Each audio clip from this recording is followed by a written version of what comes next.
click the button. Hey Tanya, hey Tweet, hey y'all, how's it going?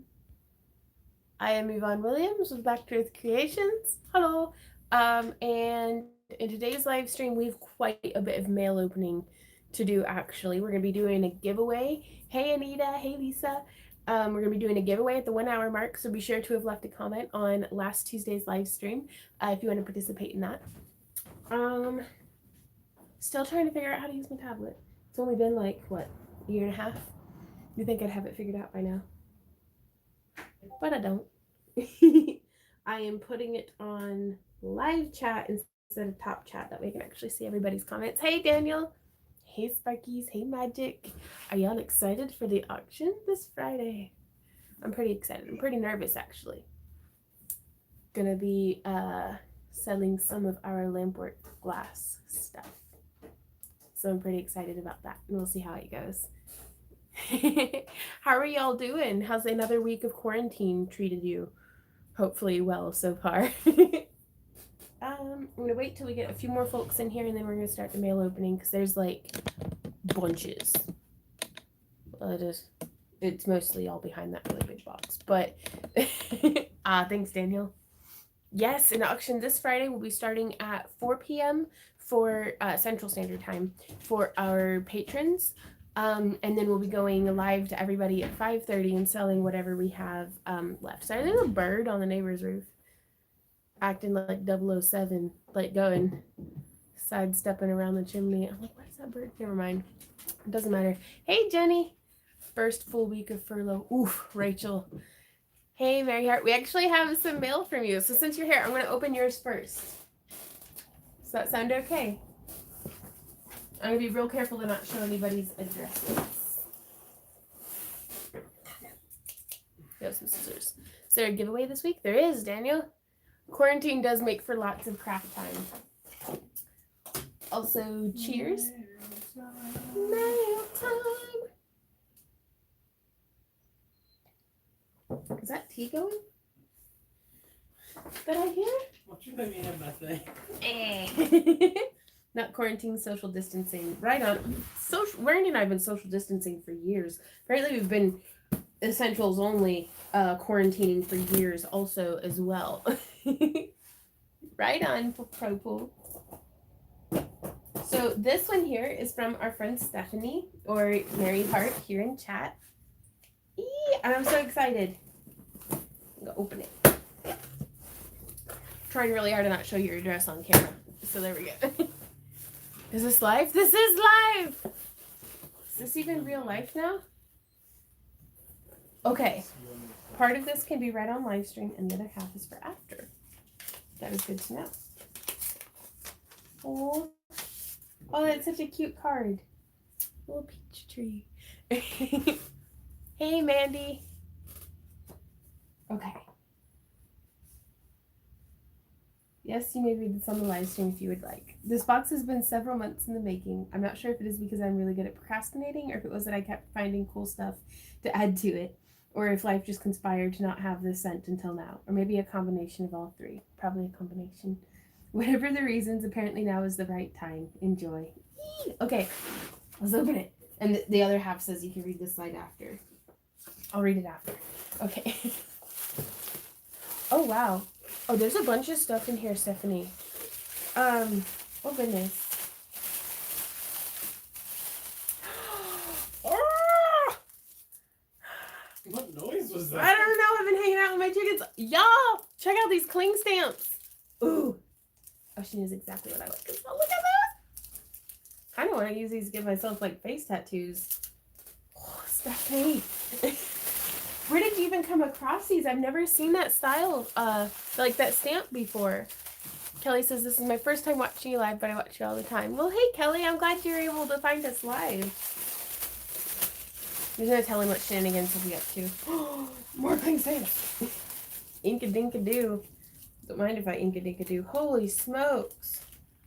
I guess I should show them to you guys. Y'all, maybe expect to see some of these designs in our clay cabs. Oh, these are beautiful, Stephanie. I'm saving that. I'm not gonna crumple it up. Hey, Amy. Evidently sharing the brain. Hey, Colleen. Hey, Patricia. Penny says, noise, right? Oh, and Stephanie, this is chock full. Holy crap. Quarantine buddies for life. Oh my gosh. Do what? Quarantine buddies for life. Yes. Ah! Oh, and the flowers. Look at that bird. What bird? It's bird. Oh. Holy smokes. I'm going to have to go through and like test stamp all of these. Oh. Oh, and the butterflies. Stephanie. Do you want a cup of? Yes.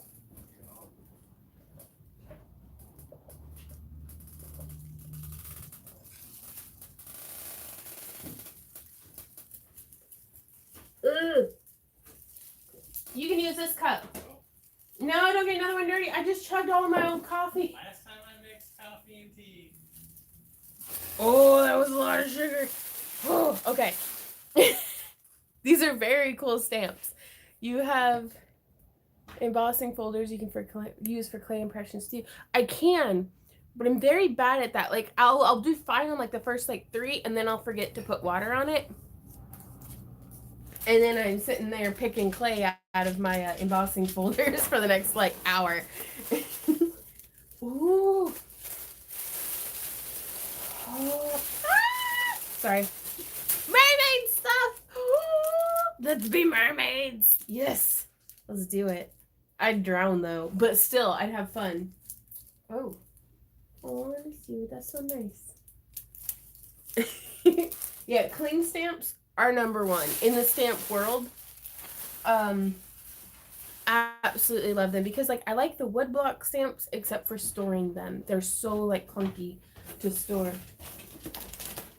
There's this handsome man just walking through my house. Bye, Evan. How dare you? What's this? Why, it's an empty book for filling. That is beautiful. Look at the embossing on that cover. Holy crap, Stephanie, this is so kind and thoughtful and like generous. Thank you. Loving the days, looking forward to more. So excited when I get my box. Patricia. I'm gonna have to make a second pile. This is still just on the first box. We've had some gravity happen. Puppy with the cone won't stop chewing on his butt. Yeah, Puppy with the cone will not stop chewing on his butt. We'll give him we give him breaks, but if we can't actively supervise him, he will chew his butt cheeks directly off of his body. See that dog? That's a naughty dog, but we love him anyways. Hey Z, you're a naughty dog and I love you. But yeah, he's got like this fungal thing going on with his skin, and he won't stop chewing on it. And I'm like, it's not gonna heal if you keep chewing on it, but he doesn't speak English, and that makes it really complicated to have a conversation with him. Hey, Sam. Meanwhile, Cancer Boy down here is cancer-free still, so far. Ain't got no lumps on me. Ain't got no, wait, except for that one right there. Ain't got no lumps on me. Oh, and then a little alphabet set. Now, these ones I totally dig being on the wood blocks, because nobody wants to have to swap out. Like, I'd lose all the little letters. Oh, cling stamps, Jennifer, they're amazing. Like, look at how they take up such a little bit of space. And I actually like to save the folders that they're in. Like, just to demonstrate, I'm going to open this up. And I put them on, like, an acrylic block. But you can clean them and then put them back on their thing. And I do keep them in the envelopes, though, because dog hair. My house is composed of about 85% dog hair, and the other, like, 15% is just filth. Ooh.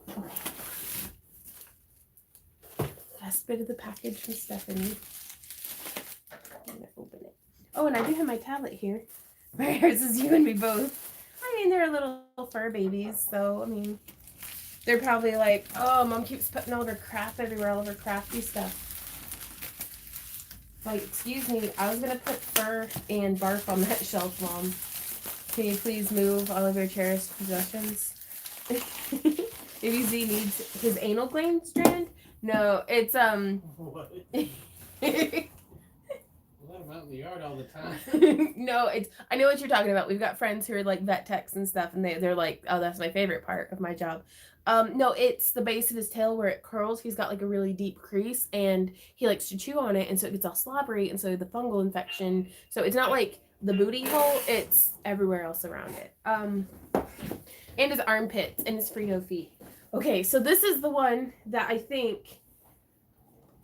Brooke says, hi, everyone. I'm so glad to have adults to interact with. Oh, you're going to want to pick a different group of adults, I think. Or, like, take those. Let's lower our expectations, everybody. Take a deep breath and lower our expectations. Penny says, least expensive and most awesome cleaner for stamps, an old piece of damp denim. Well, that's a good idea. Mistress. Right, you guys? Oh. Marie, oh, I'm trying to prop this against a pile of tissue paper. Oh, hi, strangers. Hey, Mandy. I became a substitute teacher now till the end of the school year. Since school's closed in Indiana. Right on. Run. Okay. I don't know how to open it. Oh, there's a latch. Okay. Y'all, look at this box. Did you paint this, Stephanie? Wow, look at the detail on. No, I think she did, babe. Look at all the detail in this box, you guys. And it's got like a leather in the bottom. Oh my gosh. Like, look at that. Holy smokes. This is beautiful, Stephanie. Ah, right on. Very well done. Also, just because I'm a shameless promoter, do you? Hey, not Stephanie. Thank you, baby. Do you have like a shop or something where people could come and buy your goods, Stephanie? Because you've got some goods. Look at that, though. That is beautiful. I love it. It's so zentangly. Okay, and I'm gonna put my cling stamps in it. Oh no, that one's too big. Daniel says, I love a good box. Me too, bro. They're a little too long. Okay. I will find something else. I'll put a bunch of rocks in it. I've got some beautiful rocks that need a beautiful box to live in. I'll put the book in it. Huzzah! There we go. Oh. I know do adulting. Thank you for the tea, my love. Thank you. He just yelled hot. Where can we get stuff from Yvonne? Just on Patreon? Hey, Destiny. We have some stuff for sale up on our website. But we do like auctions and stuff. I've just been up to my ears and trying to like, I don't know, function. Like, I don't have a good excuse. I'm trying to keep names lined up. I think, have I talked to you about custom dragon wings? Are you the same person? Really bad at names. It also can be a dice rolling box if you're going to play D&D again. Oh, that's a good idea. I like that. Especially with the leather in the bottom. Honestly, my only criteria that no one chokes on a bead and I can curse freely. Oh yeah, that's fair. Now, I can't guarantee we're not going to choke on beads though, but it's consensual. Oh, that's the neighbors. Okay. Oh goodness. Did God just censor me? Did God just censor me?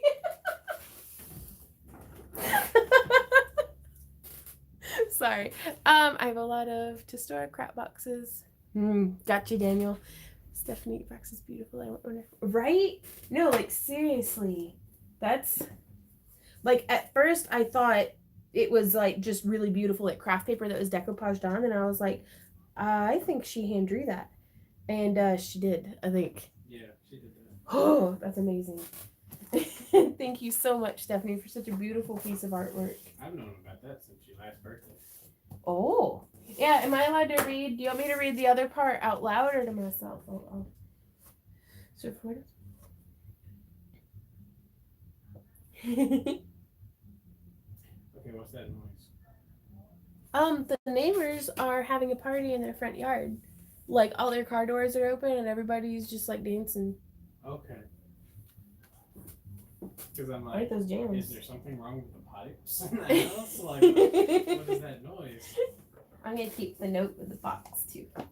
Okay, this one. Oh, Suzette, are you here? If it was dropped, it wasn't me. Hey, Chris, how's it going? It's been a minute. I'm just going to sit here and play with scissors. Oh, yeah, come over. Oh, that is hot. Oh, is it still? Oh. I'm really excited to break into this one. Ah, hey, Suzette. Let's see, Fred. Do what? Fred Geely. Because you're lucky. My neighbors are trying to burn down their apartment. Holy crap. They had to burn the apartment to save it. What?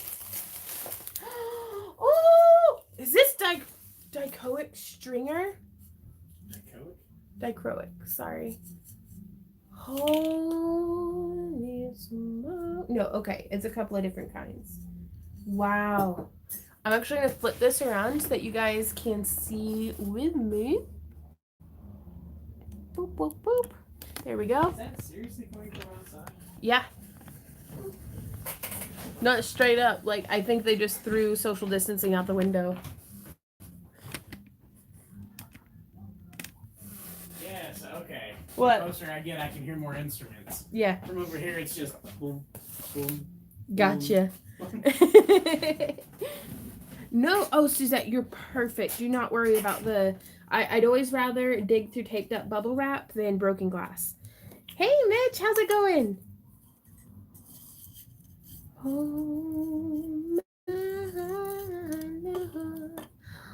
Oh my gosh. Okay, so it looks like we've got some blue aventurine. And some dichro stringer on black. Oh, that's so pretty. Oh, I can't wait to use these.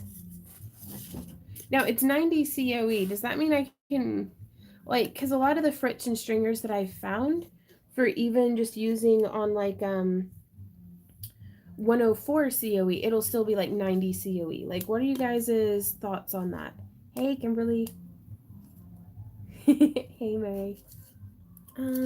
Most people, most places seem to be over it and are about not caring about social distancing. That does seem to be the case. How was it at the post office earlier, Randy? I was the only one wearing masks. Oh, yeah? Again? Yep.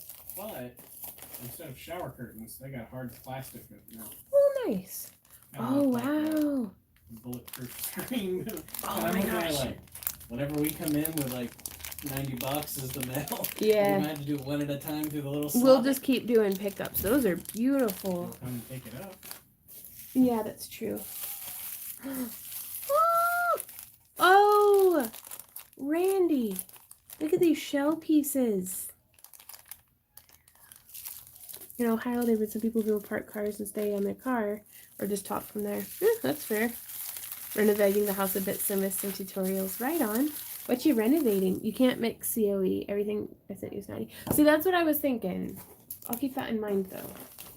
Because Bullseye actually has some rods now that are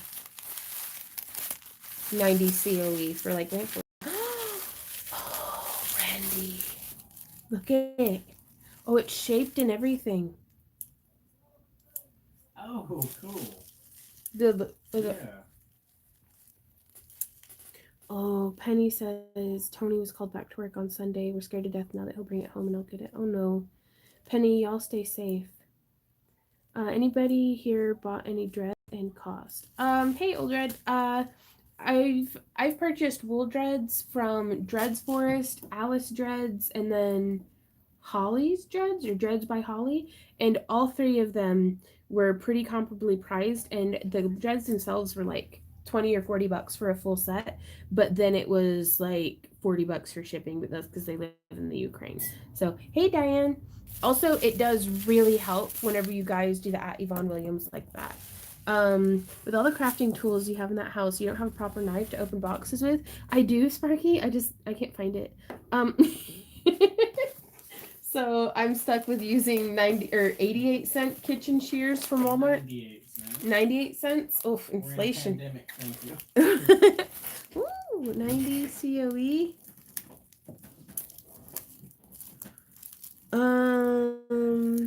I can't read that first part. And opaque and dichroic scrap. Ooh, I'm gonna open it. Okay, so Melissa, the leaf thingy is you heat up glass, and then while it's a glob, you like, and it makes it be leafy shaped. This is a really nice masher. Like, thank you so much, Suzette. Translucent. Okay. Yeah, for molten glass.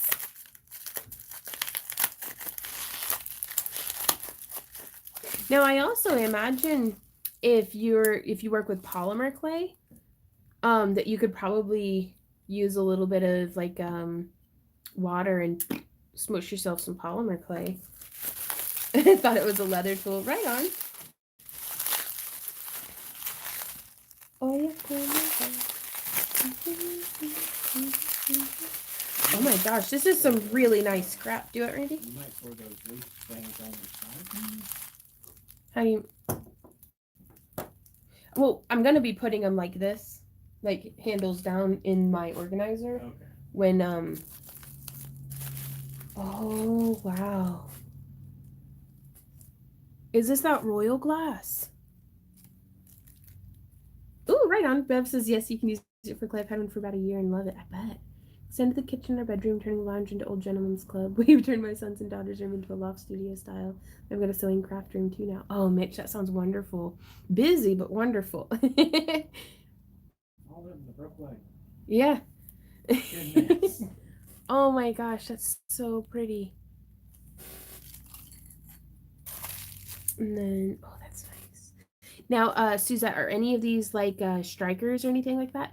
Patricia Bev says that she uses hers on clay with good results. It does face a little when it's fired, though. I love it. Right on. What does face mean? Excuse me. Oh, I like that color too, though. Look at that. Just a little bit translucent. Very nice. Oh, Randy, look at this streaky blue. Ooh. Oh, I cannot wait to experiment with these. Nothing like that blue. Oh my gosh, and this dichro. Fade. No striker that I remember. Right on. So is face the term for fade, or was it a typo? So pretty. Ooh, look at the pattern on that, you guys. Oh my gosh. Okay, typo. Cool.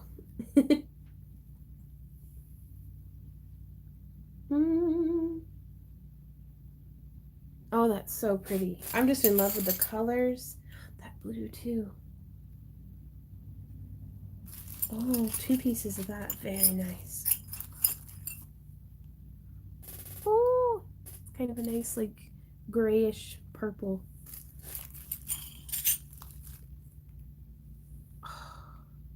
And is this that aventurine green? Oh my gosh, these are so nice, Suzette. Thank you so much. It does a little bit. I like that color. Shiny, sharp things, right? Ooh. Trying hard to not make more shiny, sharp things. Okay. Oh, and there's still more in the box. Oh, look at those shells. Ah, mistress, this is so friggin' pretty. I did not need a new craft. Right? Oh my gosh. Now this is beautiful. Mother of pearl. And the shell. Mistress is looking away going, yeah. Yeah. Could put them in those fancy box for sure.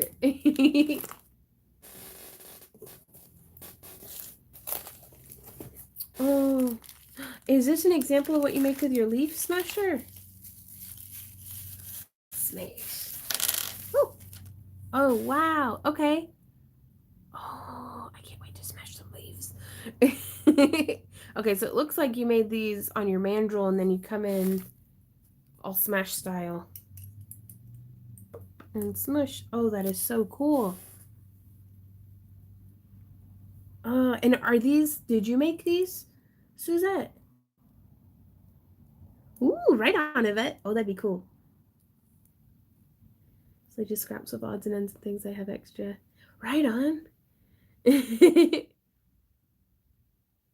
Wait till I send you my scraps when my shop is finished. Ooh, Natalie! Yeah, dude, if y'all ever want to send me just like, oh, here's the broken rubbish off my floor, I would, like, I can, Brady's over there shaking his head. But... Please be nice to me. Jim says, sometime let me know the inside capacity of your kiln. With our current kiln, we can only really use like the back half for fusing, because the front half, because of the way that the doors kind of only have a little bit of like flange kind of there. It doesn't get hot enough in the front to fuse consistently.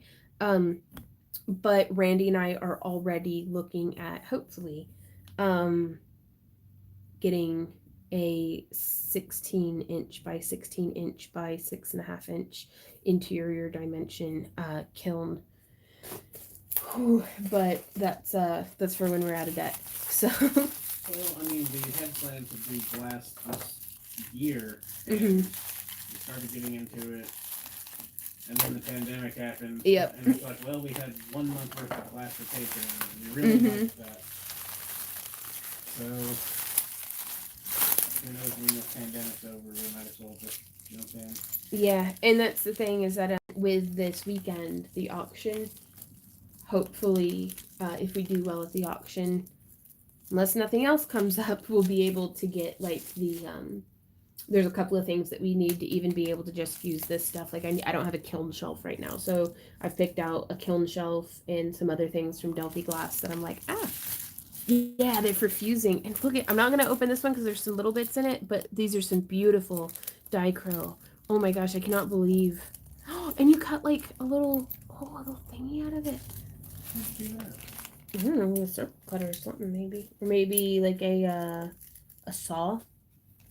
And these are opal glass. Right on. Now, Suzette, whenever you fuse opalescent glass, do you use slumped glass molds? Yeah, our current kiln doesn't really have the room for that. I don't think it'd have to be quite small. Fusing is like let me show you. We have a very plain example over here. Where'd they go?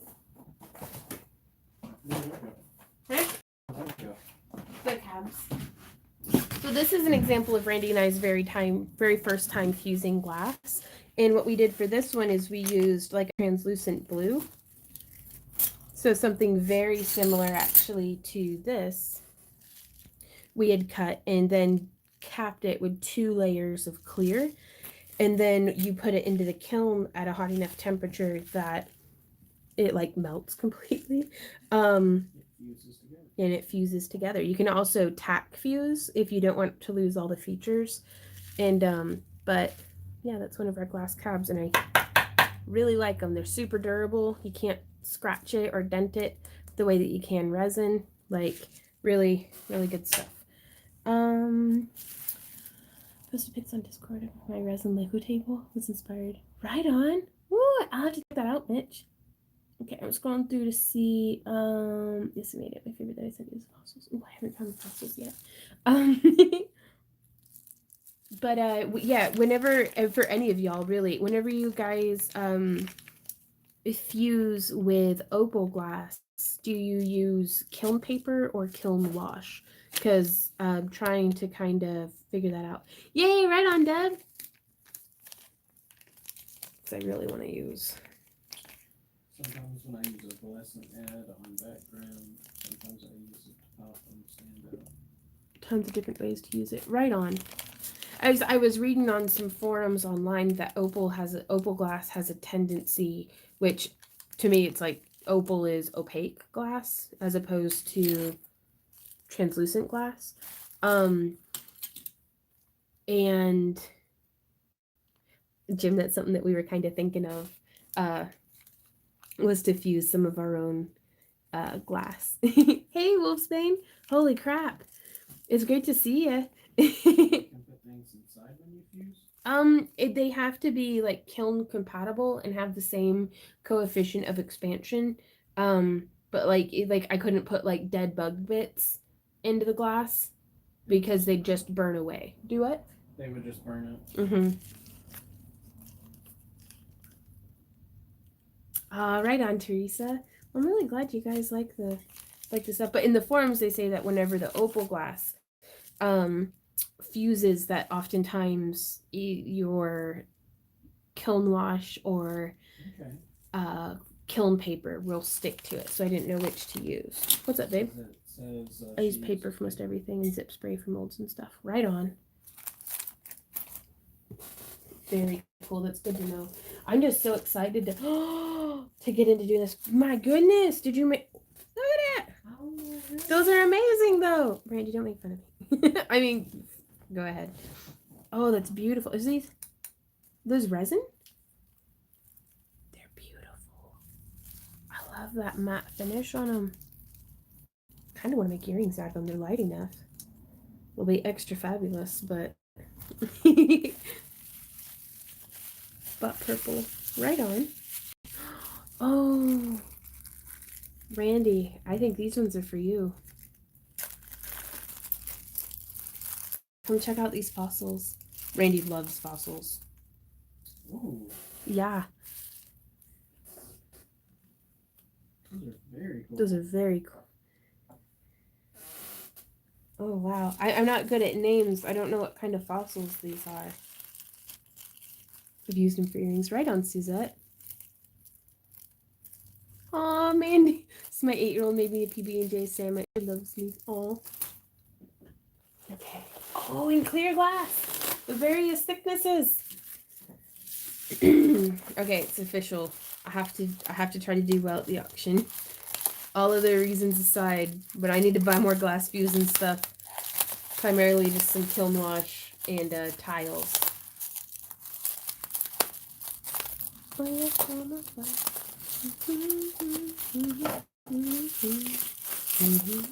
on. Yes. The neighbors. What happens? You get closer than 6 feet. Yep. Closer than 6 feet and you just burst. Oh, wow. Okay, hey, Suzette. Is this Sharpie or will I need to, like, is it that glass marker that holds up through firing? Because the Sharpie should be, just come right off. Right, Jim? We'll give it a Google after the stream. But yeah, so this is the same, like, the same texture is, like, how we used to make this. So the texture didn't really survive fusing. It's just Sharpie. Cool. Very cool. Oh, Suzette, this is phenomenal. This is better than, I think, any sampler pack that I could have purchased online. Like, this is an amazing gift to us for starting us on our glass fusing journey. And I'm really hoping, because they have some kiln-friendly mica powders, so I'm really hoping that if I could get my hands on some of those, that I could use a stamp to stamp the kiln-friendly mica powders onto the glass, and then that way it would fire. So layer and then fuse. Then layer and then fuse. Okay, now here we have, there was a little, crap, I lost that little letter. Hey, Randy? Was there a little letter on the table that I buried? Yeah. No, that's instructions that I wrote the design on.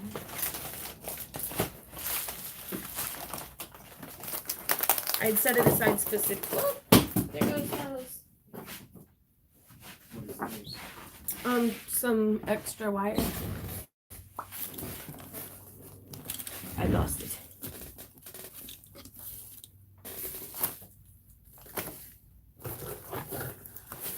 Well, creep. Oh, there it is.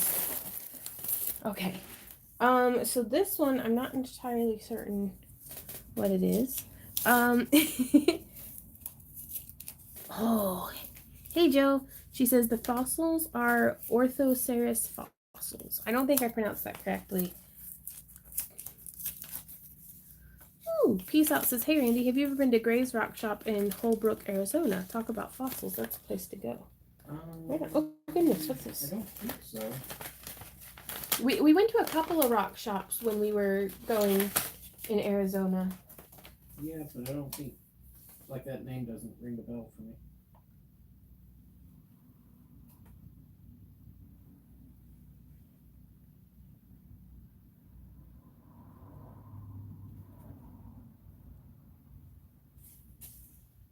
Oh, well, this is just Cindy.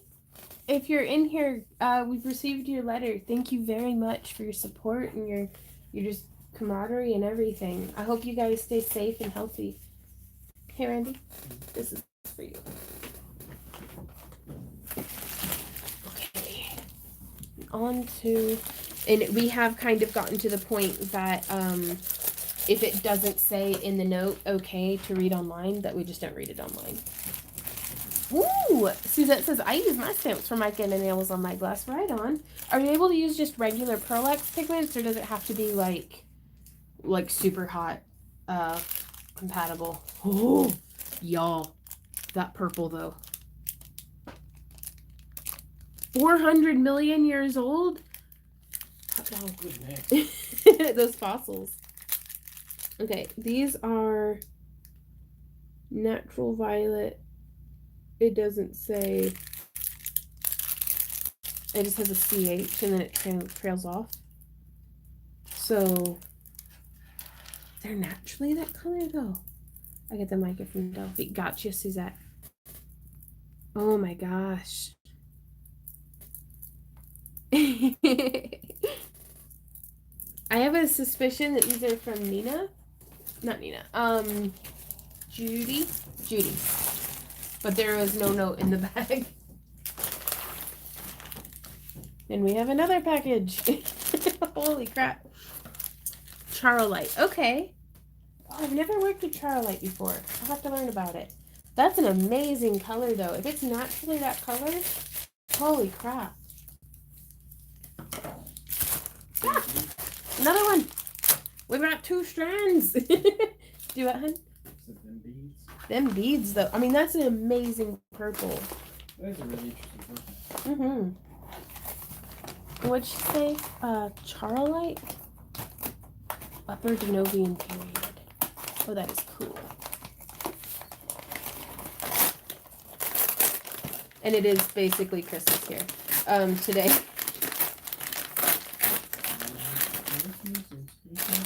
Uh-huh. Oh! Another lamp. Oh, and it says, enjoy your gift from Judy Allard. Oh, thank you so much, Judy. For in the booth for lighting the costumes. Hopefully at this point, like I went ahead and set up the first one she sent in the soldering station because I don't know when we're ever gonna have another convention again at this point. Well, holy crap, you guys. This Stephanie, Suzette, Judy, thank you guys so much. It is a very lilac-y purple, but I love it. Like, oh, that's so pretty. Okay, do you guys want to go make some jewelry with me? Oh, I have tea. It's probably a good drinking temperature by now. Oh, yeah. Oh, that's good stuff. Is this Yorkshire? Mm-hmm. Yorkshire tea. With milk that needs drunk. Uh-huh.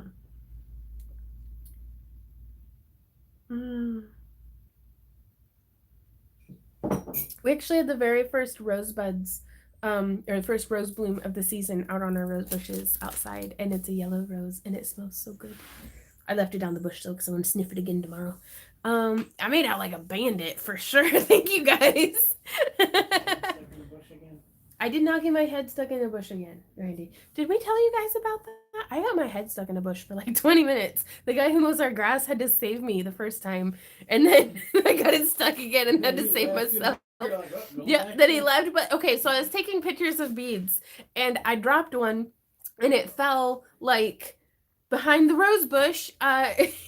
Off the edge of the porch, so I had to go around, and then I was rummaging, and Andy, the gentleman who mows our grass, was coming by to say that he's not going to mow our grass that week because it had been cold, and I was like, okay, but I was coming up out of it, and I got my head stuck in the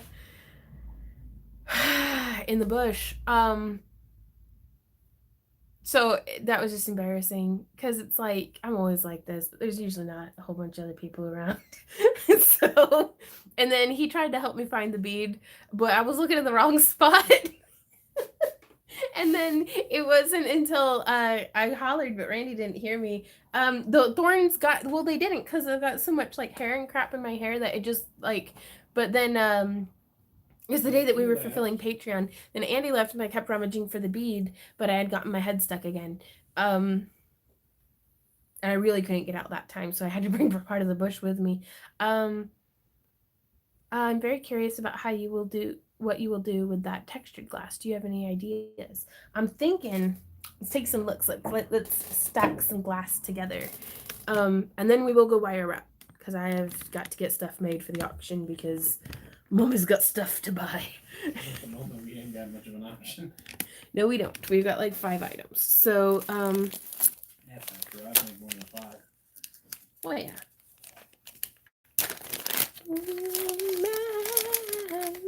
Ouch. Oh, sharp glass hurts. Oh. One day I'll learn. Rule 13. Oh, no bleeding on the merchandise. It's not merchandise yet. Anything that I bleed on this will get burnt off in the kiln. Fire cleanses. So yeah, you got your head stuck a second time. You come inside. You tell me about it. We go out on the front porch and I find the bead immediately. Yeah, he found the bead immediately, and it was not where Andy and I were looking. So, but Andy was very he was very interested in the concept of lampwork glass. Yeah. Okay, so these are opalescent glasses, which they are translucent. No, they're opaque. And whenever they fire, like this one right now, even though the light goes through it, whenever it fires, I think it'll be a much darker yellow. Like, please correct me if I'm wrong, Suzette. Please be careful with sharp things. I will. I'll only get stabbed like a few times before I remember. Bush 1, Von 0. Bush 2, Von 0. So. Same bush. Same bush. So I have some ideas for this one. If we have the light blue and then we put the dark streaky blue on top of it, or though actually, I like that. With the white on the back and then the streaky blue on top of that. And then, where'd that glass go? I think I may actually use, I don't want to get a bunch of glass inside the nice inside. No. Okay, and then we'll take, and to add depth, I like to add, yeah, that will need cleaned. What should I clean the glass with, Suzette?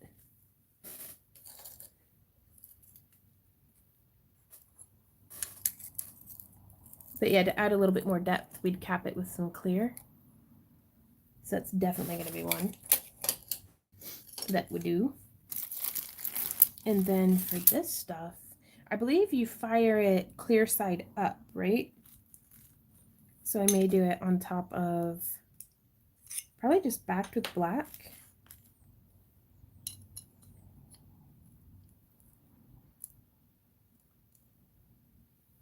And then capped with some clear. Light background shows it best because it does darken somewhat, like you said. Right on. Oh. Funnel and a Gatorade. What? Someone said they can't leave to go potty because they'll miss something. Oh no. I don't know. I think I'm just gonna, like, early, considering it's very, very, very early, like this will be my second time fusing glass ever. I kind of just like to do like just stuff like this, like very, very simple, just experimenting with the one color. Kate says, what made you decide to start working with glass? It's super pretty. Like glass is, I don't know, like just crazy beautiful. As crazy as that sounds. Do it. It's durable. It's crazy and it is. It's very, very durable. We're gonna rummage through this a little bit more later. I'm going to go start wire wrapping. What's up, babe? We clean glass with just Windex or alcohol. Okay, that'll be perfect. At the studio, they had like some special mixture, but I can't remember what was in it. If you got any GameStop sanitizer. GameStop sanitizer. That'll work. Yeah, that's fair. Okay, field trip to the other room. Beep boop. But I've always been fascinated with lampwork glass, and I have a friend, Carrie, Atlanta, Georgia, who does some of the most beautiful dichroic glass pieces that I have like ever seen. It's just so pretty.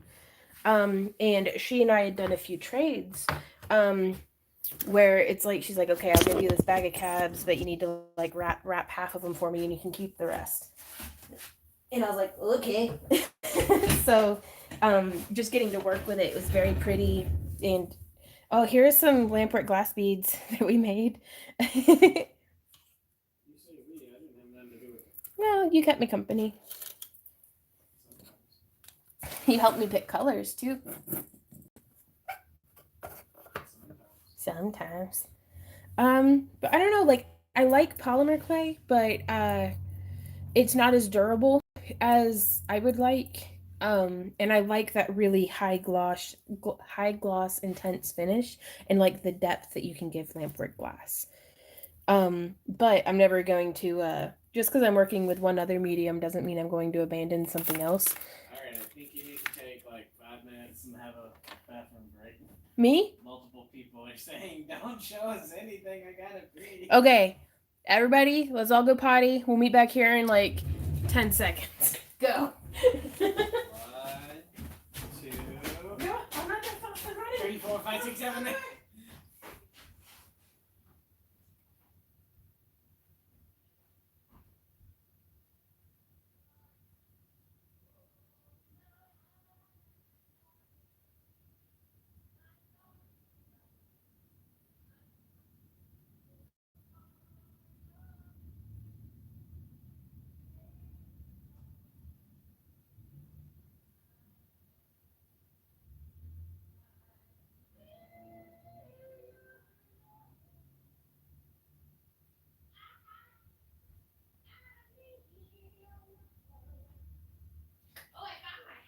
I'm just gonna say, if they can hear you all the way back there, then there is no excuse why you can't hear me when I'm back there. What? Uh-huh. What'd you say? All I could hear was you sassing me. Yep. All you hear is sass. I love you. I do. Did you see all that pretty glass and that box and that lamp and those beads? Okay. We have returned. Oh, really, Deb? And these ones, these are a little picked over. Like, I'm trying to group them together and, like, I don't really know how to make jewelry out of them. Like, at this point, like, I'm kind of trying to figure that out before I send them to you guys to make jewelry out of. So, I'm going to have to put these in something for a minute. If I were like a bowl or something, where would I be?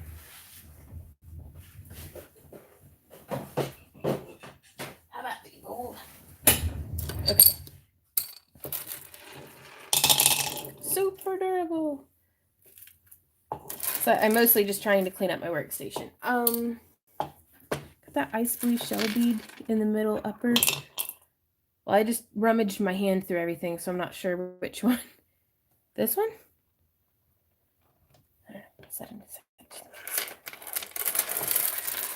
Ooh, gotcha.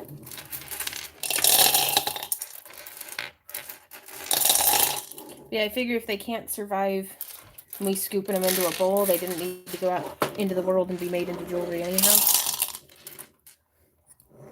Woo, there we go. Far right. Oh, this one? This was like a dudder. This was going to go into our crap box.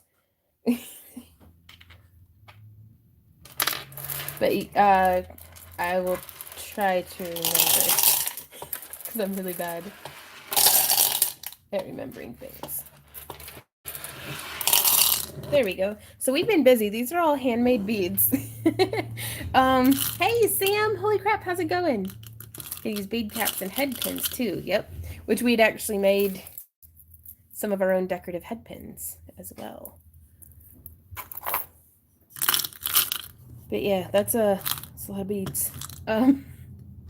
So let me set those off to the other side. That's Alexandria's bead.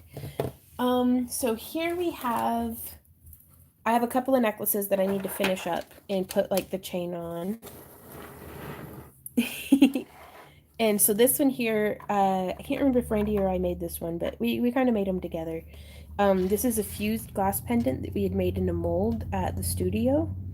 And then along the neckline, all the glass beads on this one are lamprey glass beads that I had made. And so this guy needs some chain to finish him off, but he's going to be in our auction.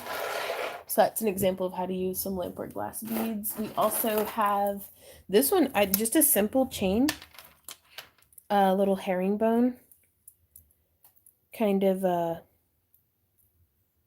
made with lamprey beads and anodized aluminum wire. So it is on the lighter side, which is nice. But I'm gonna, with the extender chain on it, it'll be able to be either a necklace or a wrap bracelet. Well, thank you guys. And then we also have, ooh, this one is the big beads I had made, and the small ones are just some faceted Swarovski. And I just made a wire wrapped necklace. And again, once it has the chain on it, could either be a necklace or a bracelet. But I just absolutely love that, like, oh, thanks, Dionica. But figured it could be either a necklace or a bracelet. I personally think I like it as like a really long necklace, but honestly, whoever wins the bid and takes it home, it's yours. You get to do whatever you want. Also, all of these would look pretty just hanging in a window. Then we have this one here. Can you use graphite molds for glass? Yes. I'd use the graphite molds for torch work as opposed to kiln work. Just because I don't think I've ever seen it done, but I'm speaking from a very limited place. I'm sorry, I feel like I'm missing Evan's comments. And questions. I have a question. How do you make a herringbone chain, not the one with beads, but the one made out of pure metal? Well, I don't know. I've always just used beads with them. I'm not really certain how to do one out of just metal. Ooh, right, Daniel? Oh, I know, I love that blue. But this one, these smaller purple glass beads, I didn't make, but I did make those two, and I think Randy made the purple on this one. And then it's got a cute little abalone shell on the little scarab. But yeah, it helps tremendously if you guys do like how Daniel did. Well, you can't see what I'm pointing at. But on my screen it highlights it in orange when you guys do the at Yvonne Williams. Yep, just like how Browen did. You were excelling quickly. Oh, thank you. I'm kind of twitchy. I haven't been able to lamp work this week. Or I guess in like 2 days. But it's making me twitchy. I got the scarabs from I think like on clearance at Hobby Lobby. You know, so much alike, and that we have so many different interests in art mediums, ways that they each take their own set of tools and take up so much space. It's I'm never going to financially recover from this. There's a kitty. I see you, cat. Running across the street like a heathen. Okay. Then this one, I kind of wanted to just make a couple of necklaces that would just be very simple. Oh, right on. I'm glad to hear that, Sam. But I made the 3 beads in the center, and then these are just like little glass beads. But Randy actually made the chainmail on this. Well, right on, Kate. Oh, I love stuff that glows. But I had a lot of fun making this bead. It's the biggest bead I've ever well, okay, correction. This is the biggest bead I've ever made, but my torch fuel ran out and it got all like weird. So this is the biggest bead I've ever successfully made so far. And I like it. I like them big. I like them chunky. I like them big. But I also need to put some chain on it. That way it can be like a complete, because I wanted like some day wear necklaces, you know? Hey, Alyssa, how's it going? Ah, thanks, Tweet. And these are necklaces that we're hoping to put, or hoping we will have up in the auction. So here's another one for just some dots. I like dots. Randy likes the swirlies, and I like the dots. So we'll see what y'all like more. I'm gonna be finishing these necklaces into like necklaces because you can see that it's just like the center part, but uh we haven't put like the clasps and chains and stuff on them. And then we also have this one that is more little bubbles encased in there. I don't blow glass, but I do lamp work, and I'm getting into fusing. And I'm a beginner, very much a beginner, but I really, really like this. I like it. That's really cool, the glow-in-the-dark scarab. Kate. But these ones, again, I made the larger beads, but like these perfectly circular ones, I did not make those. But they're pretty, though. I like them. Bye, Sam. It was great to see you. Yeah, as soon as I kind of get myself sorted, and learn a little bit better,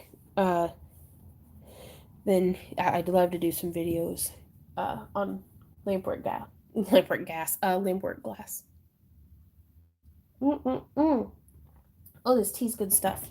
Now, I also want to show you guys, and we're just doing like a quick little like peeky preview.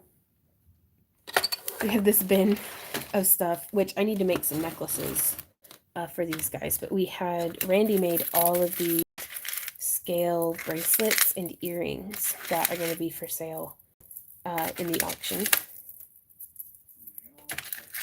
And they're all stretchy. We have quite a few of those. Okay, no, I don't have earring backs for those. I got one more pair of starflower earrings made. But yeah, we have all of Randy's scale bracelets. We're waiting for some earring backs to arrive, the little rubber backs, before we pair them off. And then, but yeah, so lots of little cute little earrings.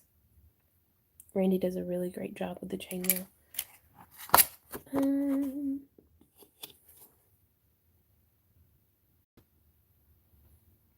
Well, it has stopped showing me comments on my tablet. So let's see.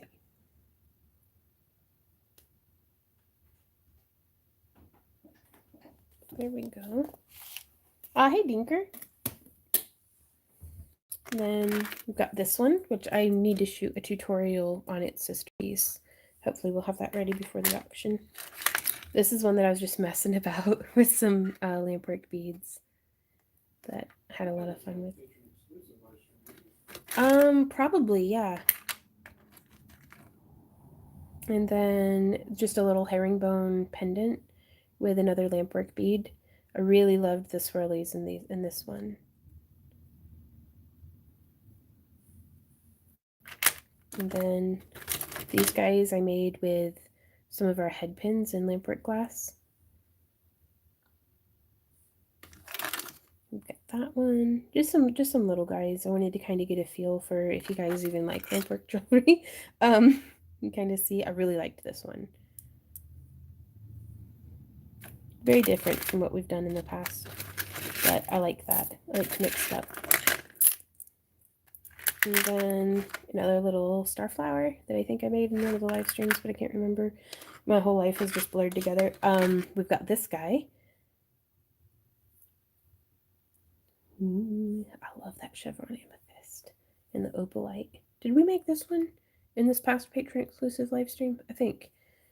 And then a pretty turquoise. And I think some of these I'm going to want to make necklaces for, like especially this one. I really like this one. Oh, this was a lot of fun to make. Yeah, I'm experimenting more with the different layered bales to do a tutorial for you guys. Hey, Mary. I've never made a hat pin before. I'm not taking commissions currently, Sam. just because, gosh, it kills me, I guess, to actually get something done in a timely manner. Um,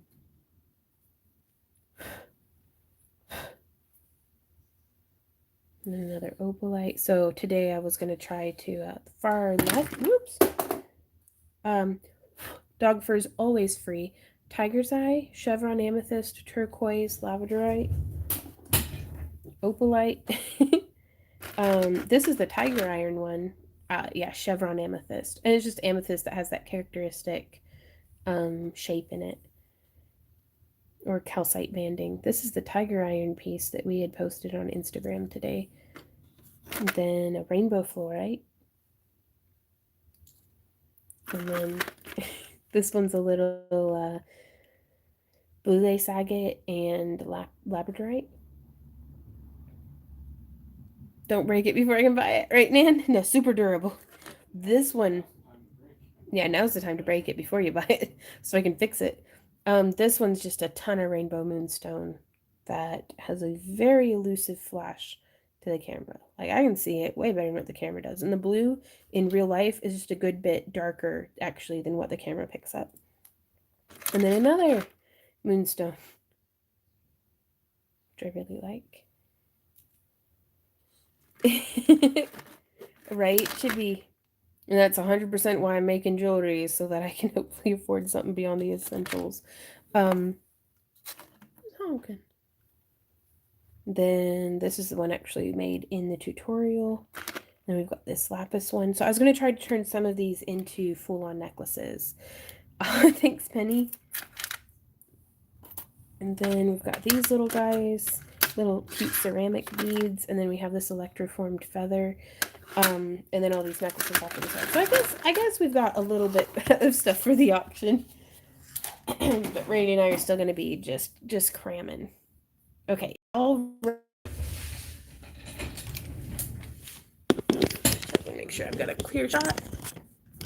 Let's get this cranked up. Crank it up. Wait, what's that? Okay. You ready, Randy? I suppose. I don't even know what you're giving away yet. I just ran into explosives. Do what? I can't hear you. Oh, I wrecked into your head. Yeah. Head, baby. You want to go back in there and get some head pins? You might have to get up and use your legs. Don't make me do it. Why did I get head pins? For giveaway.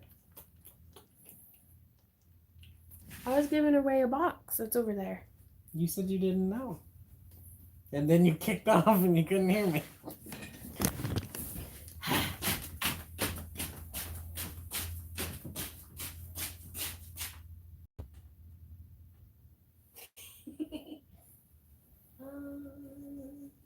Well, which head pins? I don't know. Maybe you should have took the camera with you and they could help you decide.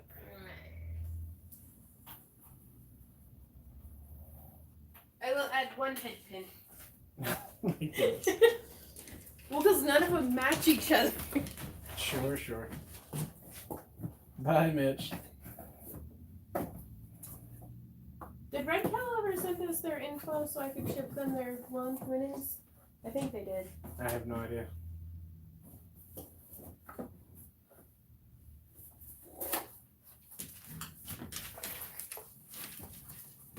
I'm not tan is the thing.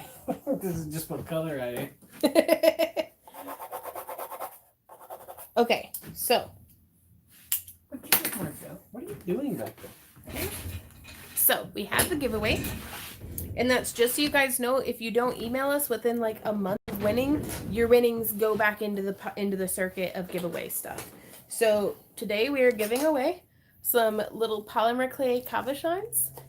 And there's like a charm and stuff in there, as well as one of our lampwork glass head pins. And I'm going to go pick a bead real quick to put on it. Okay. Well, this was... From over a month ago. Yeah, this was Preacher Dude who like left a rude comment. Yeah. Well, you had a month. Yep. You don't even have to say nice stuff to win. That's right.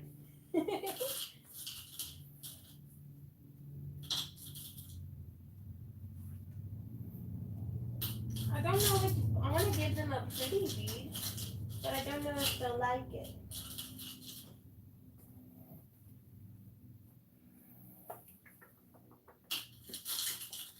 A pretty bead, but you're not sure if they'll like it. Got it. Okay. So in the giveaway. 2 seconds. Huh? Give me 2 seconds. Well, can I still just show them this Yeah. stuff? Okay. We're giving you guys this. So you get, not like there being multiple ones. She'll take my soul. There's 3 of me now. I don't like it. So if you're on a phone and you're trying to comment, Okay. you go to last week's video and you have to scroll all the way down past all of this. And then you click next to your face and you say, ah, and then comment. And you just comment. If you win, we're rolling again. Maybe I want to win. No, you're not allowed. I don't even know what I That's said. nepotism. So a glass head pin and a pretty little bead. I don't think that's a word. Can you put that in the box? Okay, so hey Isha, we're doing great. Okay, we're gonna go to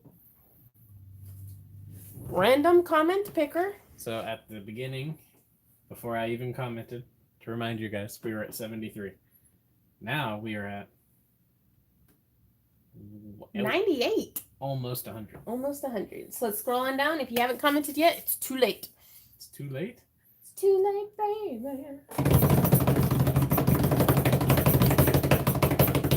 Wow. D. Pinder B. Wolf. I hope shows come back. Website is not cutting it. I have no idea what you mean by that, D, but congratulations, you won. You win. You win. What'd you get? Ooh. I thought it'd look cute. Yeah. Kind of burnt the hell out of it, but A little bit. That's all right. that's how you know it's cleansed. That's right. So, All that other stuff. congratulations, D. If you could send us an email at backtoearthcreations@yahoo.com with your shipping info, we will, even if I already have your shipping info, it just helps so much to just send us an email. And we'll get that sent off to you. So before the apocalypse is over. So back to work. Might be after the apocalypse is over. There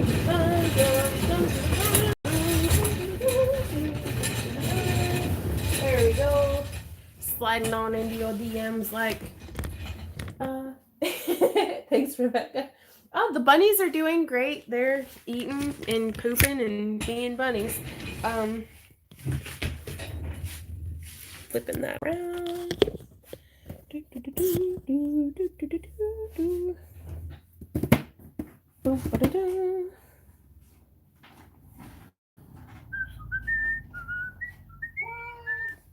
Wait, how do you win? You just comment on. It's too late for this week's giveaway. But for next week, if you guys leave a comment on this video after the live stream is over, then we go to a random comment picker and we put in the like the URL of the video, and internet stuff happens, and then we click pick person, and that's the winner. D Pinder won. Thanks, Rain. We're all out of rubber ear backs, so I'm putting that off to the side until hopefully some earring backs arrive. Okay, so any babies lately? Nah, I think it didn't stick. Like, I think whenever we put her into breed, but we'll do any kind of updates about stuff like that over on the vlog. So if I were chain, I don't know. We'll finish these ones later. I want to make, which one of these should we make a necklace for? Yeah, to finish off those necklaces. I figure we'll do it later. Let's do some wire wrapped.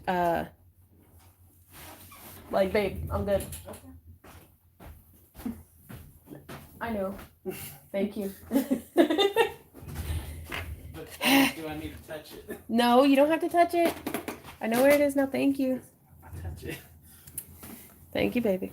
Do you want me to bring it to you? Do what? Do you want me to bring it to you? No, thank you, honey. Randy. I love you so much. No. Yeah, I do. No. I do. Despite your best and worst efforts. Okay, so we're going to make a necklace for this guy today. So here we have some, I think I'm going to be using 20 gauge. So let me go grab my wire. It's a honker chonker. It's like, I don't have a ruler. I've got one right here. It is 1, 2, 3, 4 inches long by 2 inches wide. Did you take my tea? You son of a bitch! Give me that back! You sassy bastard! You fell for the old razzle dazzle. The old razzle dazzle. You distracted me by petting my wire, and then you take my tea like a barbarian. I want a divorce. No. Not real. Please don't divorce me. I do not know what I would do without you, my love.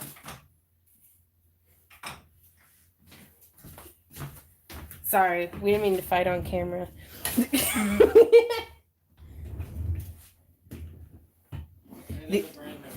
The ugly underbelly of Randy and I's relationship. He's a tea-thieving maniac. No, I just hear him back there like super loud slurping, and I'm like, what? And then I look around, I'm like, son, stole my tea. Mm. Oh, it is better now that I stole it back, though. Okay, so I am using. Is this even live? No. Is this even live?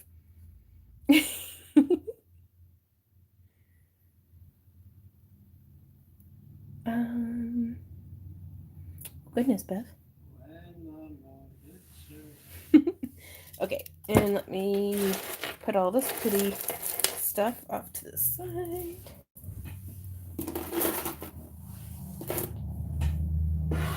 And let me, where in the heck? Yeah, that's how it went down. Do it. And then you done that thing. You took my tea, you son of a bitch. Yeah. It does, Denise. I don't know what to name it. It kind of gives me like Shield vibes. It's the Shield Nebula. What? Okay.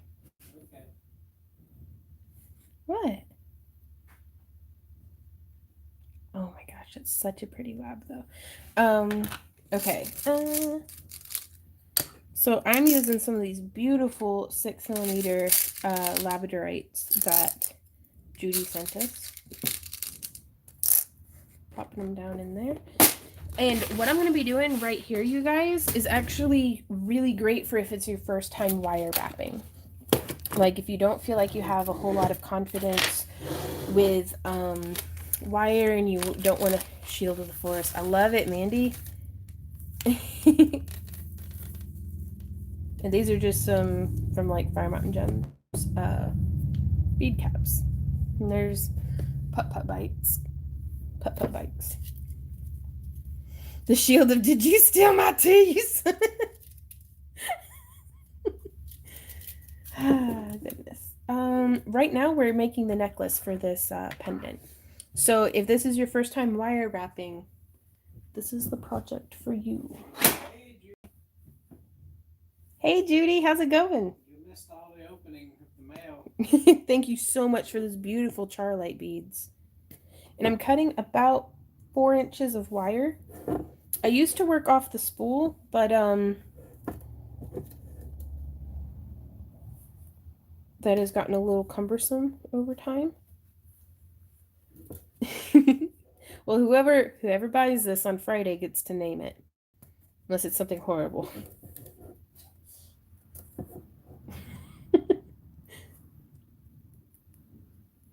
Yeah, we're gonna have to make a pretty chunk of chain.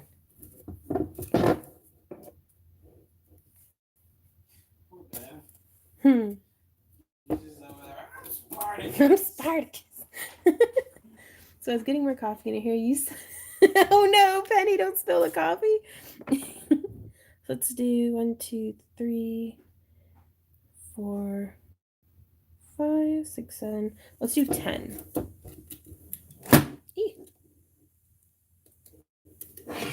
And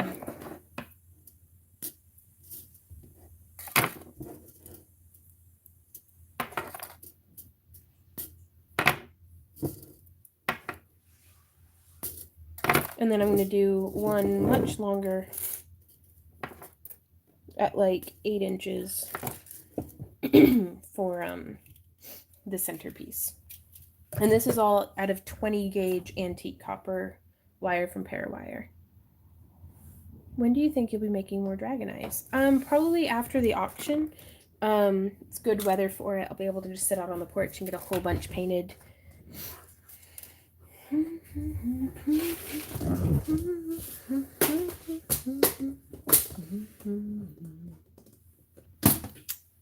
we have that. Ooh, we've got some of these pretty little beads, but I'm just going to steal their lid real quick so that I can put a bunch of these beads in there. But yeah, so that y'all can see what I'm doing. I've got this like tray down here on this footstool.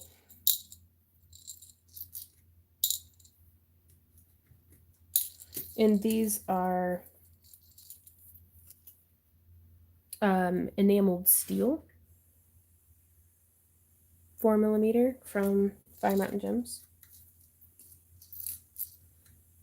Hashtag please sponsor me. And they're like, we wouldn't sponsor you with a 10-foot pole. That's okay. I wouldn't sponsor me either. Speaking of sponsors, thank you so much to our very generous patrons for making our existence possible.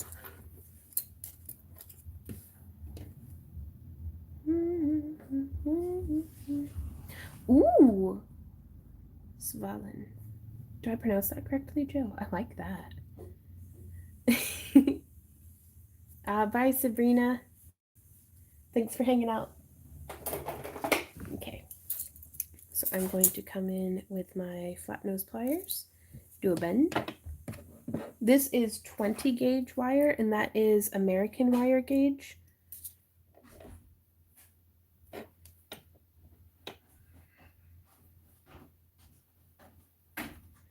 And I'm doing 3 rotations around and then giving it a snip.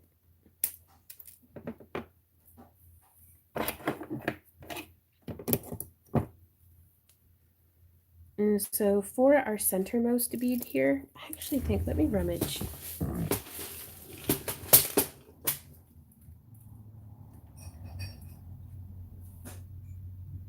Do I want to use a big 10mm labradorite on each of the shoulders? I think I do. Okay. Hey, my love. Did he?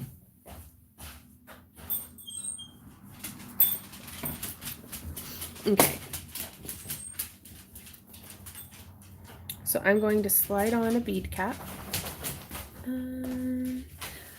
Pokey, I do hammer the Parawire. Just sometimes. It's mostly for stylistic. Like I actually have a little section here of here's some spirals that I've actually hammered, and these are made with like 18 and 16 gauge Parawire. So sometimes if you really hammer the heck out of it, it will flake a little bit on some of the colors. But this one, like I really hammered the heck out of it and then attacked it with a ball peen hammer. So for the most part, it holds up pretty well. So if you're ever uncertain, just practice with a piece of scrap until you find its threshold of what it'll tolerate, and then function within that. It's amazing the difference that just some bead caps can make. Later, J-Max. Bye, J-Max.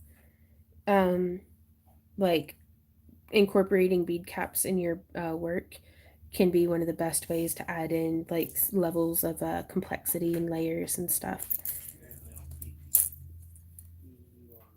A little bit more investment. Oh no, Bev. Sulking, so you used up your last roll of wire. That's a hard place to be.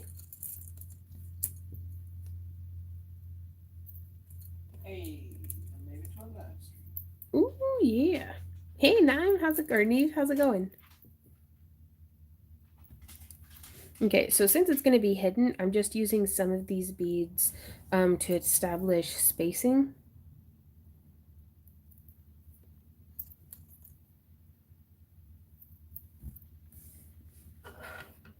And I'm just going to thread this right through that way. And it's going to be the center part for your veil? Mm-hmm. Oh, I'm trying to decide. I'd like for it to sit kind of like this. So I'm going to string on a few more beads.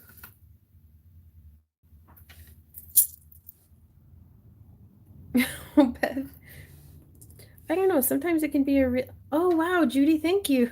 Ah. Oh, I love that little dancing. Is that an avocado? yes. Thank you so much, Judy.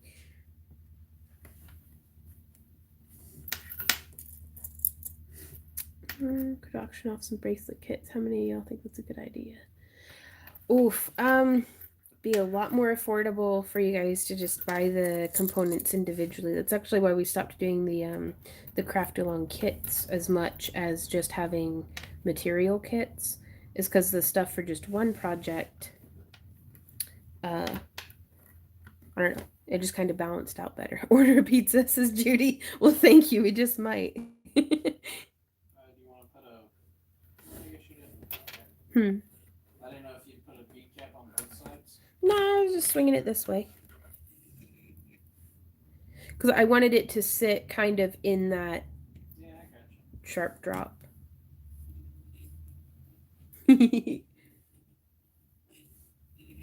Okay, so that'll sit kind of like that. It'll move nicely.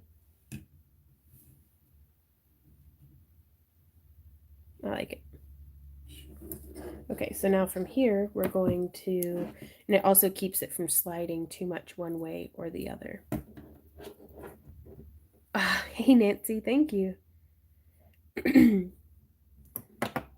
This is the next level up from what we were showing how to do in our most recent tutorial. Okay, so I'm coming around like that, and then wrapping. There's once, twice, thrice, and it fits in a fourth time, but that'll be all right. And we come in and snip. There they are. Some bent nose ties, or bent nose pliers. There we go.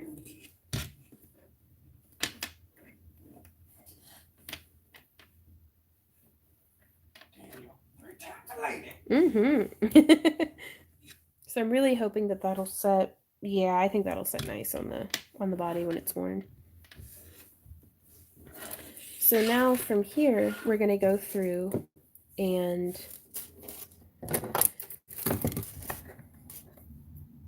hey, if you end up being the one to buy it at the auction, you can wear whatever pajamas you want. Mm-hmm. Nice. Are you sure you don't want an additional bead cap to protect the 10mm labradorite? I'm certain. Labradorite's a very strong stone. Like, it's not going to get scratched just sitting there rubbing on the wire. And I wanted that. I didn't want a curve for it to try to slide up, though. I don't think that'll really be much of a bother. But yeah, I'm really hoping that it'll just kind of sit there and hold it. And I may actually even go through and weave and connect at those 2 points just to get it to not be super duper wibbly wobbly. Yes. So I'm going through and bending at about 1.5 inch point. Each of these wires.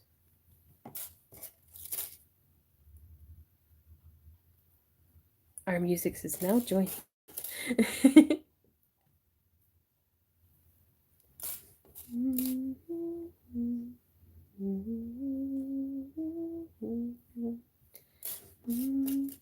Thanks, Patricia. I'm really enjoying experimenting with some different veils. Like, sometimes whenever I get stuck in a rut, I'll just do one style of bale like 10 times, and then as I'm doing that, mutations like mentally will be happening and it'll evolve. And then it's like, oh, or maybe I could do this with that differently. Um, but I like kind of just grinding it out whenever I'm in a rut. Okay, and then I actually have a little chiseled line in my pliers. This is parawire, yeah. Like even my bare copper wire I get from parawire. Everything except the gallery wire, which I got on Amazon. Oh, and this stuff, but I use that for lampwork glass. But I got that on Amazon as well.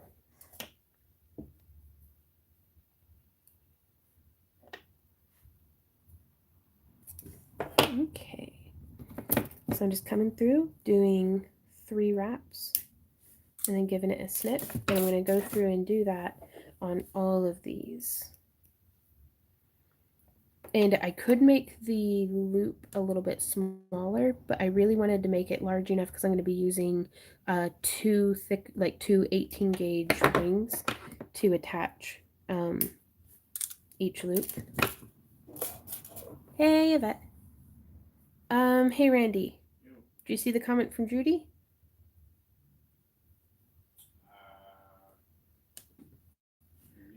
Alexandria says you should see if Parawire will sponsor you. You're already showing them off. Parawire gives us really great deals. Like even if I just buy like 1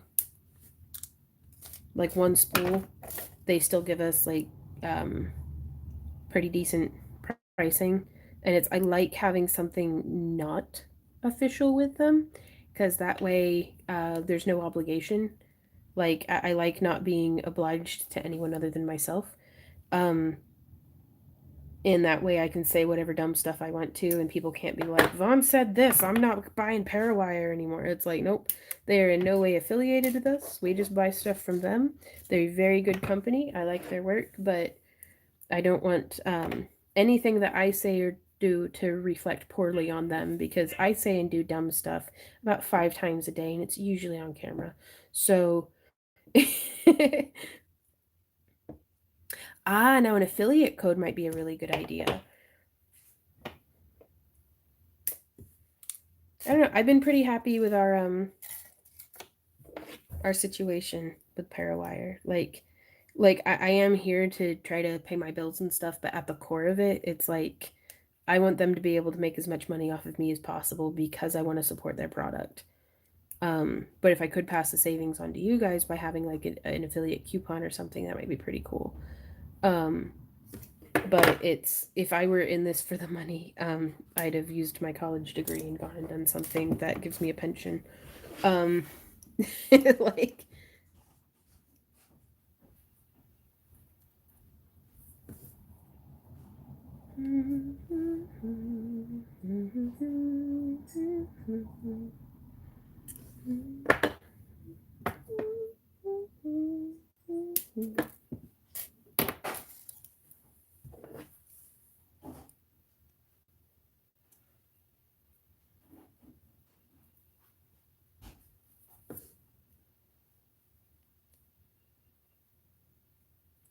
so yeah, I'm just cranking out some oh,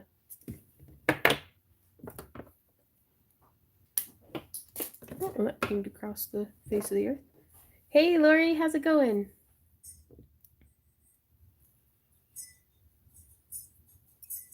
I just love the sounds of Randy making a cup of tea. Like it's almost better than the actual cup of tea. Right on, Judy.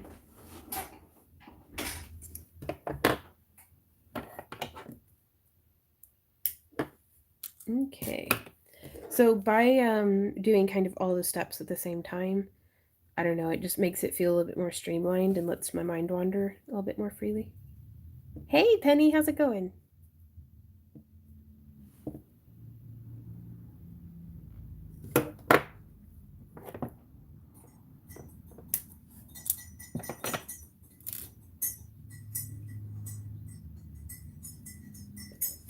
Okay, so now we have all of these, and I think I'm gonna do beep boop. Oh, right on, Natalie. I was wondering, Chibi, if she had meant that. So I don't know if I want to have the, yeah, I like that with the 4mm bead as well. I don't know, let's try it one with and one without. Hey, Ursa, how's it going? Feels like it's been a minute. Yeah, right, Penny?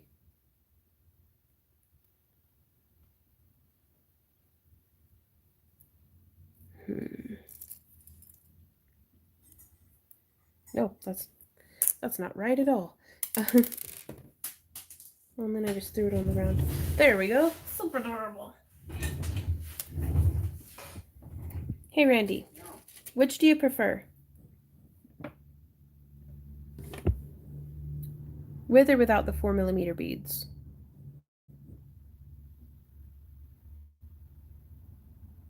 Thanks, Mandy. Yeah, we have an escapee. It's okay. I got him. With the 4mm? Yeah. I'm with you. I like it.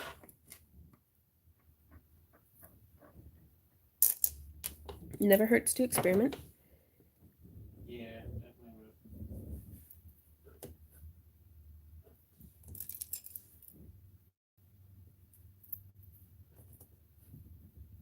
would. I was thinking that maybe, Mandy. That's a good idea. Every other one. We shall see, though. I think it'll do a nice way of incorporating the round beads that were used. And kind of space it out a little bit more.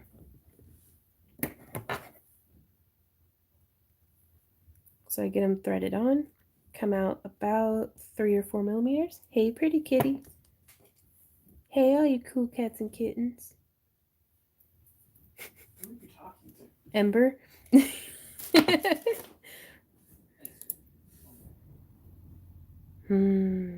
Gotcha, Jean. Oh no, right on, Patty. Just going to watch on TV. Give yourself a big hug from us. I hope you get to feeling better. Lori says, I was watching your live stream on 414 where you're actually making the beads and putting them in the kiln. Holy cow, girl, at this rate you'll learn it. That's kind of the goal, I think, is to just, I want to learn everything. Like, if it's crafty, I want to try it. Like, it's just, I don't know, it's fun. I mean, and they all kind of lump in together really nicely. All the different crafts and things.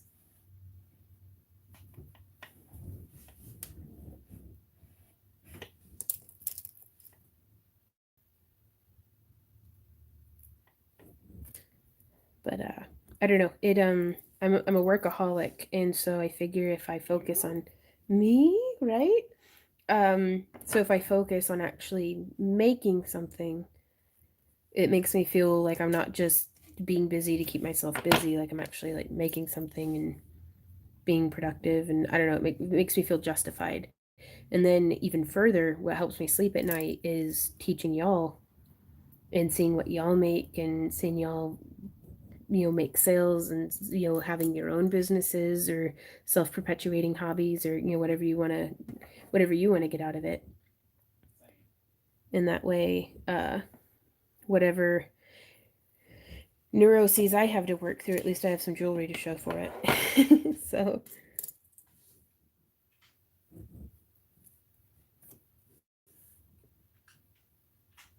yeah. A huge kudos to Randy for always having her back and keeping her off the ceiling. 100%. Randy does not get paid enough to be my keeper. Try to feed him sometimes, though. I made him a loaf of banana bread. Do it, Randy? Me? Yeah. Why would you ask that? Because you're on the ceiling. Oh, yeah, we started watching What We Do in the Shadows. Topher, get down from there. High five.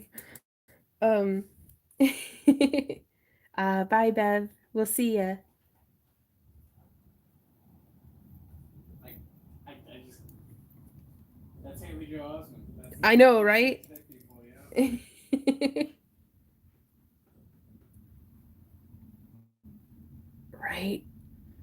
Dude, I wish it worked that way, that I could just like scan and replicate or something to you. To just Skype a couple of those chunky lab beads for this pendant I'm making, please.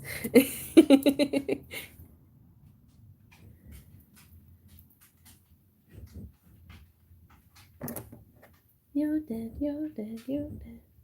It's the only part of that song I remember.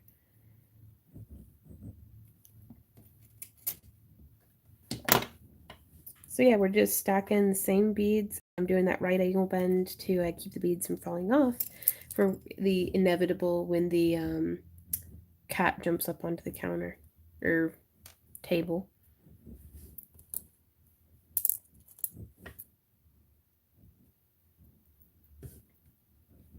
That and everything that we're learning how to do one day when we have Camp Randy Vaughn or whatever. I'd like to have like a weekend camp makerspace type setup where we can host. I may not necessarily be the one teaching, but we can have the facility for other Lamport glassers or Lamport glass artists to come and teach. Like, and so just having a general idea about each of the crafts and each of the things helps me to know what we'll need to provide to our teachers. And it's just, I don't know, it's fun to learn. Like I've learned way more in my adult life post high school and college than what I ever did in a conventional classroom, and I think it keeps life nice and spicy to keep learning stuff. Yeah, I thought they were talking about me as well. Hmm. Yeah, man. You mean they're not? Lucifer's hilarious. No, you're talking about scanning or replicating stuff. Oh, no, yeah. Well, I mean, maybe. Melissa says, "How do you stay motivated to create?" Money. Heck, heck, heck, heck. Straight up 100%. I got bills to pay and beads to buy. And I can't sell it if I don't make it, so I gotta make stuff. And it's a compulsion. Like if I'm not crafting, like at my craft table, I'm gardening or I'm cleaning or I'm painting or I'm drawing or I'm doing a musical instrument, or it's oh man, am I just avoiding myself? I don't know. I just really really like it, and I it's not that I don't like being bored, it's that being bored is like a luxury, but I just get a short attention span maybe. So like even if it's a really good show, I'm still sitting there like knitting. What if it's not about the money? I don't know, I like to make stuff. Like if there's like I'm compelled, and I'll show you. There's this we got this railing on our front porch that's just empty. And I want to like paint rocks and put them on it and make like little mushrooms and just make it look like if y'all have ever seen Princess Mononoke, whenever the forest spirit is walking through the forest and it puts its feet down and the little plants and stuff grow up around the feet. Like I just want to grow things like everywhere. It's like I'm like a disease. So Daniel says, "Where's your sand art thingy?" It's over there on top of our glass box thingy. I show you. It's right there to get it out of the sunlight.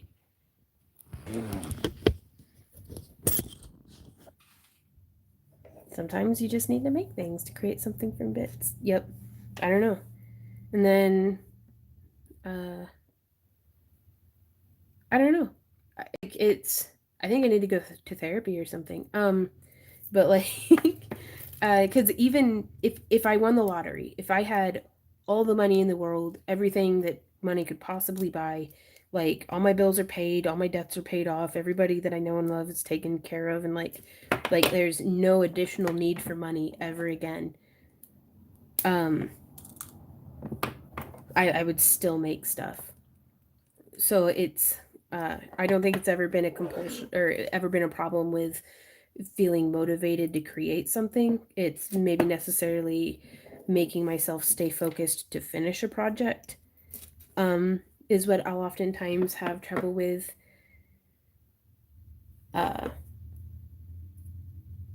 Or like remembering to bathe, maybe.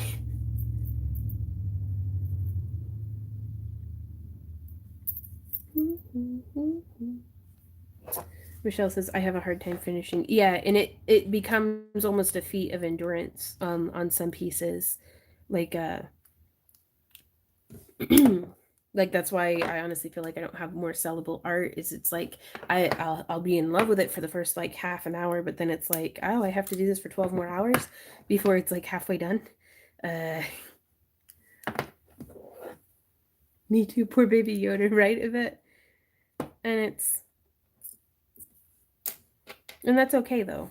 Like it's until it gets to a point where you've got like a million projects stacked up. Yeah, Leslie says I have so many unfinished projects. Yeah.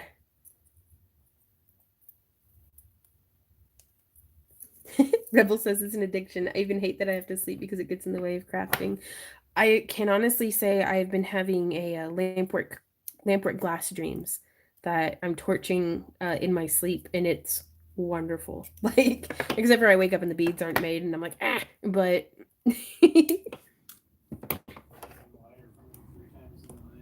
do what, Randy? Oh, you have not. I'm too lazy to sleepwalk. He says I take the lighter from her. For every unfinished project, I've created 3 more, right? And that's, I don't know, for me personally, I think making a business out of it helped me to be like, okay, I have to finish this. I don't know, I'm just compelled. What's a finished product, says Daniel. Now, also, a tip that I might be able to give, unsolicited advice, just a tip, is for those of y'all, like, if you have like a bunch of unfinished projects, it's for me, it's like, I'll be like, I've had this sitting here, and I've been meaning to complete it. And then I'll, instead of turning it into maybe the huge costume that I was going to make out of it, one project I just turned into a purse. Like, I was like, ah. And so by modifying a little bit into something that interested me more at that moment, I was able to complete it. So if it's something that, like these guys, these donuts that I had made from polymer clay and then electroformed, I've had sitting on my workbench in one way or another for over a year. And I eventually was like, you know what? I don't even remember what I had originally wanted to do with them. So let's make some earrings. Let's make some bracelets and pendants. Let's just kind of get it out. And then I also, excuse me, started selling, I call them crap boxes.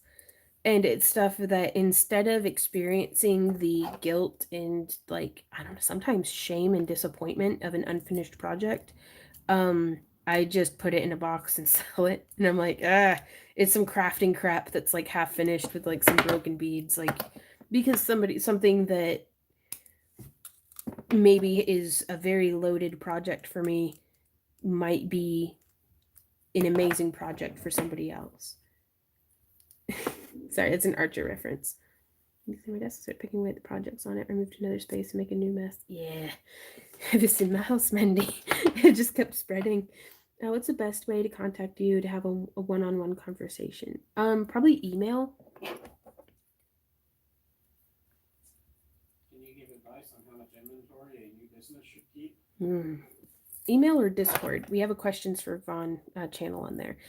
For inventory, that's a really challenging question. Because as you get to know your own client base, and like if you have a vending circuit or different things like that, you'll kind of be able to fine tune how much of what you need and like what sells. But the best advice I could give is just as much as you can, and as diverse as you can as well. Like, not all of the pieces that we'll be making for our auction or booth or whatever will be as extravagant and as expensive and wire weaving heavy as this. But we'll have some things that are just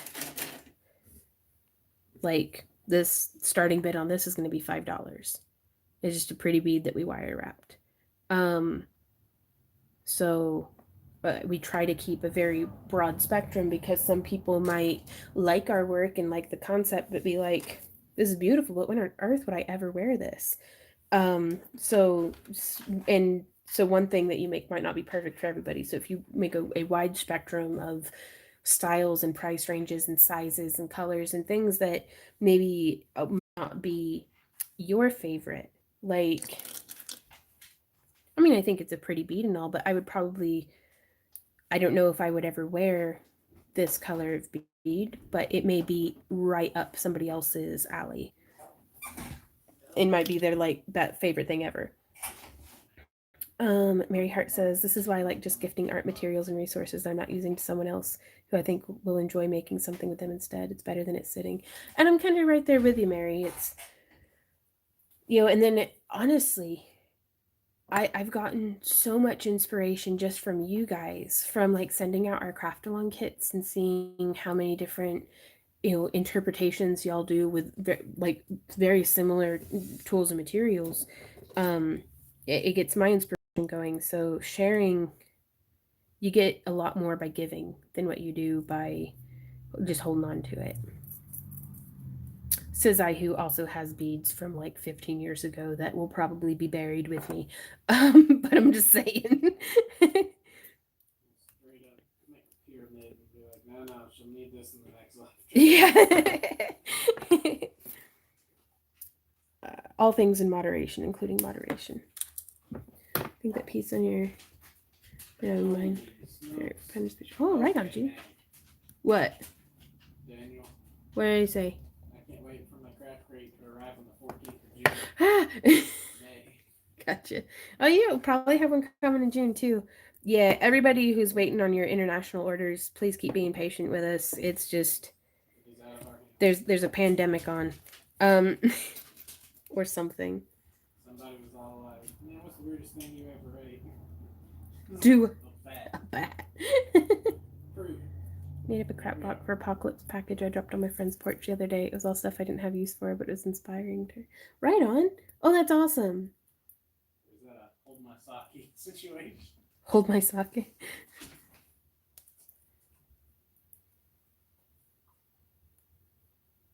Do what?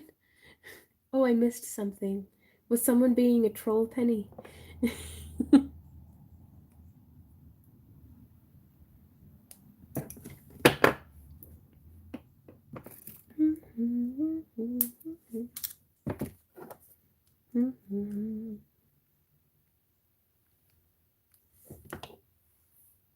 I'm an Aussie. Me too far away for that.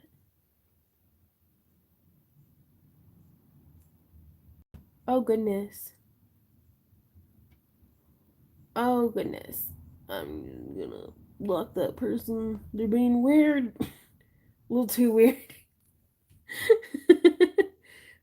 What color are you using right now? I'm using their antique copper from Parawire.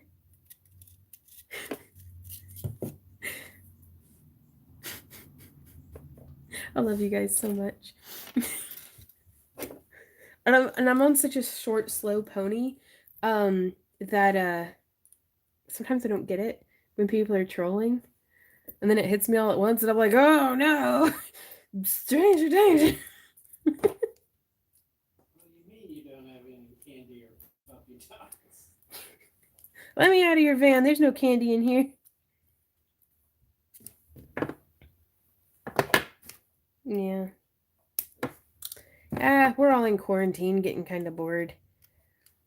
Oh, what was it? Randy had a very funny joke. You know how they have the the dolphins are coming back to Venice and showing nature recovering from humans. Then Randy's like, because in the memes it'll be like, meanwhile, in Italy, and there's like pizzas just laying outside, returning to their natural habitat. And Randy was like, meanwhile, Yahoo chat rooms are coming back. Wait, you're meant to use the candy to lure people into your van? Oops. I know, I ate all the candy and then I was like, hey, I need more candy back here. And they were like, we're going to go broke kidnapping her. Nobody's paying for it. Nobody will pay the ransom, and she keeps eating the other hostages. Right,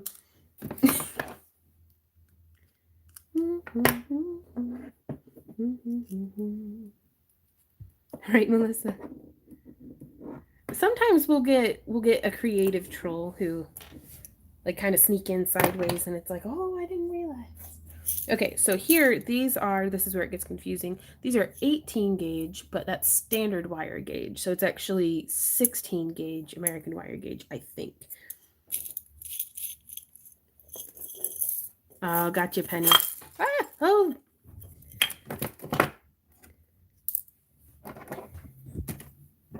Yeah, I'm just not bright enough to realize most of the time that somebody's making fun of me. Like, I'm a very, very literal person. And so if they're trying to get their kicks, it's kind of difficult.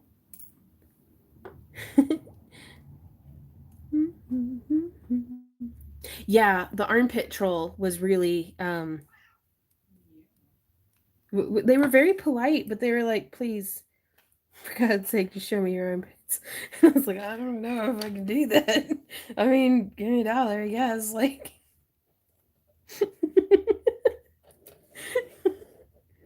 18 gauge American wire gauge is 19 gauge standard wire gauge. Then I just don't know. Oh, the armpit troll was like, gosh, was that like 2 years ago at this point?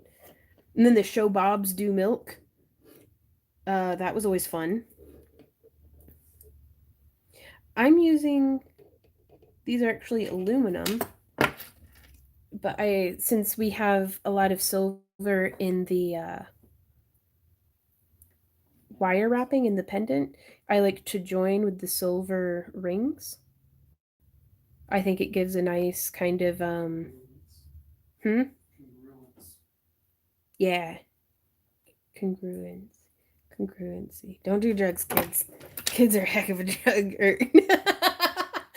they? Yeah. Sorry. I bought a caliper. I got tired of the Sharpie rubbing off of my spools where I marked AWG or SWG and having to figure it out all over. Now caliper and mark in millimeter size with the home. You know, wouldn't it be great if with the label gun. If we all just used, like, if we stopped using chicken nuggets per bald eagle and just went to I know, baby. I know. It's the response I get every time.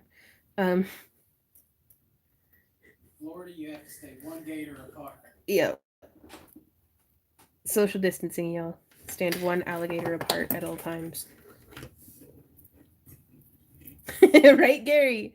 That's the goal. Never had money for it. Get your kids into crafting. They'll never have money for drugs. Drugs are bad. Oh, don't say that, Stella. You'll well, first off, y'all are way nicer to my work than you are typically to your own work. So please, maybe view your own work with the same kindness that you view mine. And also, y'all make such beautiful stuff all the time. Really? It expired again? Which Discord link, Marie? Is it the one in the video description or in the Nightbot link? I don't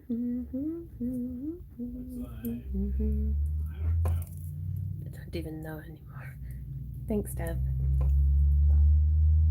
Like, and also, I've been wire wrapping for 12 years at this point. And I still make stuff that's like uber simple.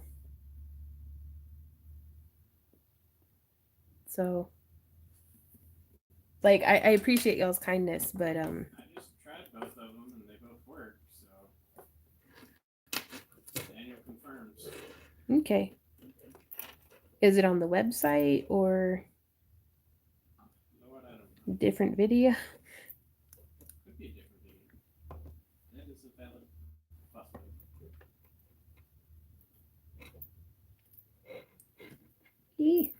Oh, I forgot how to use my hands real quick. There we go. But truly, I remember I used to not be able to get on DeviantArt, which is where like it was my social media of choice back in the day. Um, like back before social media, I guess. Um, and I wouldn't be allowed, like I'd turn into a pumpkin. I'd be like, I cannot get on the internet after 10 p.m. because like if you caught me at like 9:45, I could still look at other people's work and be like, yeah, that's really good, and like feel inspired and stuff. And then if you caught me at like 10:01 though, um I'd see somebody else's work and I would feel like absolute garbage. I'd be like, I'm never gonna be that good. My work is trash, and like just depression, downward spiral. Like if I could go back in time and just like kind of take my silly self by the face and be like, look, bitch, you're gonna make beautiful stuff one day. Can you please shut up and just craft? Like you'll be fine. Uh, I would have saved everyone around me a whole lot of headache. But I get it. Like sometimes it's, I mean, we're artists. We pick ourselves and our work apart. It's what we do. Smash. Prescription. Yeah.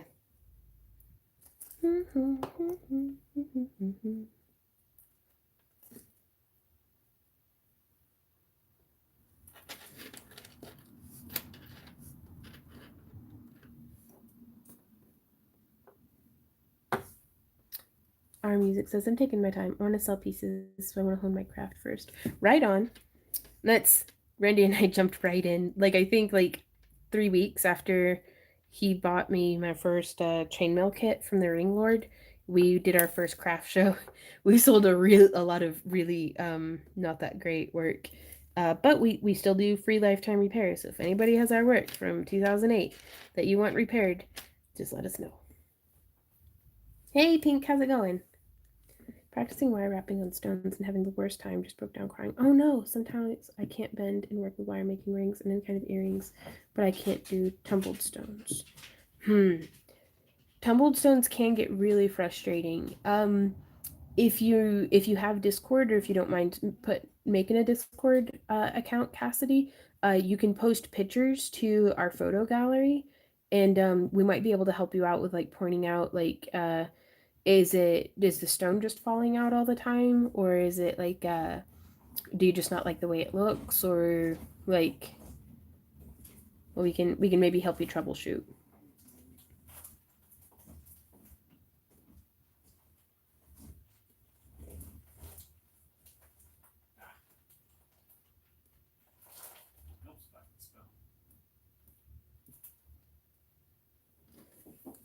I'm still not certain if it's the Discord link from the Nightbot or the. Okay, you getting it sorted? Alrighty. Well, thank you for letting us know. Michelle says it worked for me. Huh.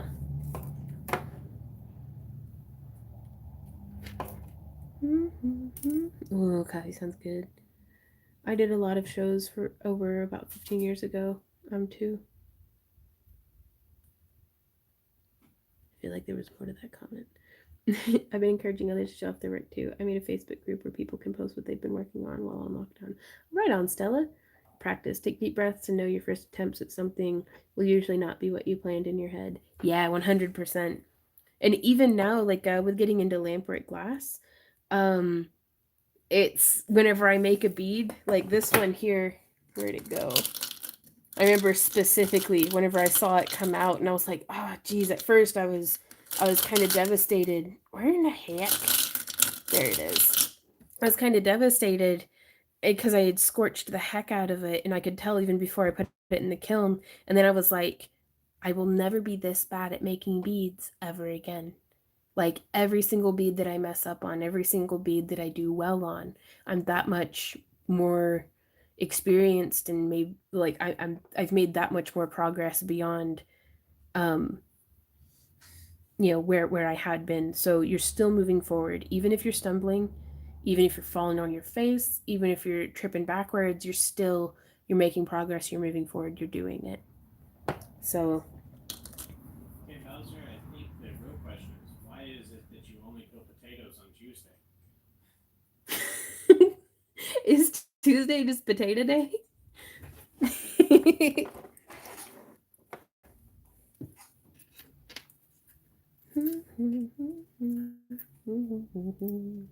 So it's, I don't know, maybe Try to focus on the joy of it.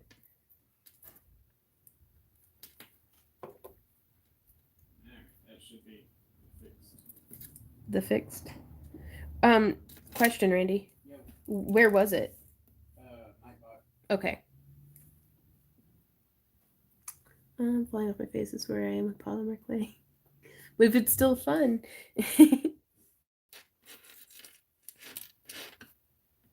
There we go. Every day is potato day. Every day is potato day. Well, there you are. That bowl of beads has so much ASMR potential, right?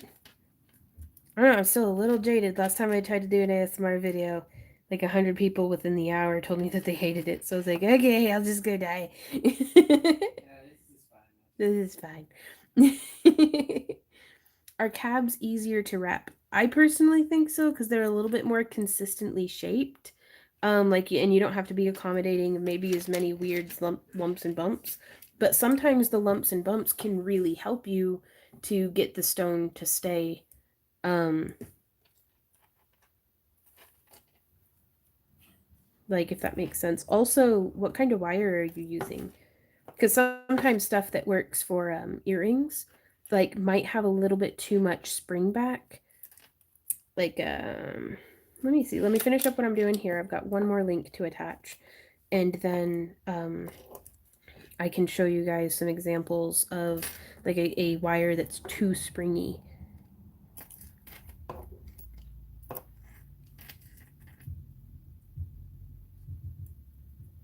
I just love tutorial making rings out of nail acrylic. I'm going to try it out. Ooh, that'll be cool.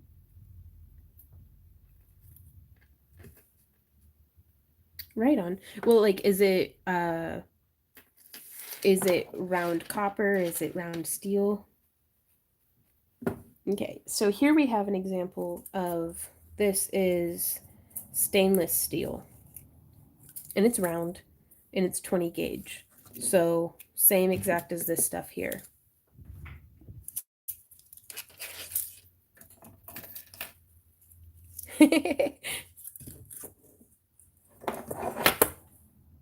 And so I'm going to take this and I'm going to try to make a little spiral with it.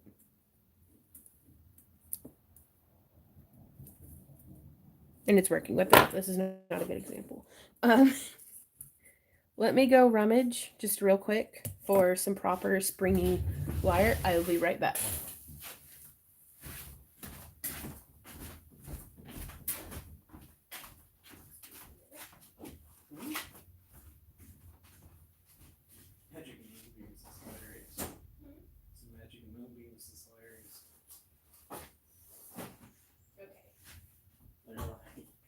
That ASMR video. Oh, really? Everybody else can just go pound sand. Yeah. I'm like, what does that mean? Okay, so let's see if this will work. This is, again, it's a 20 gauge steel.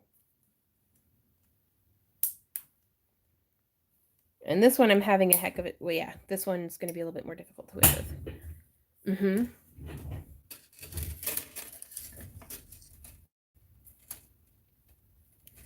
So let's put away some of our toys, shall we, before we get started. One toy out, one toy up. Yeah, here we go.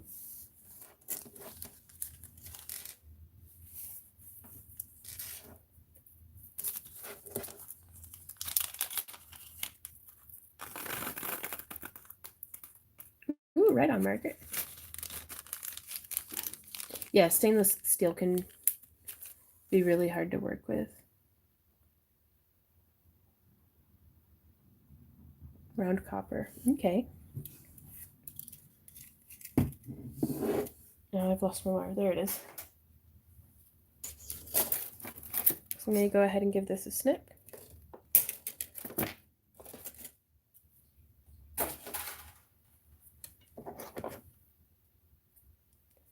So sometimes, even if you have like a half hard wire or something, this is just having a really,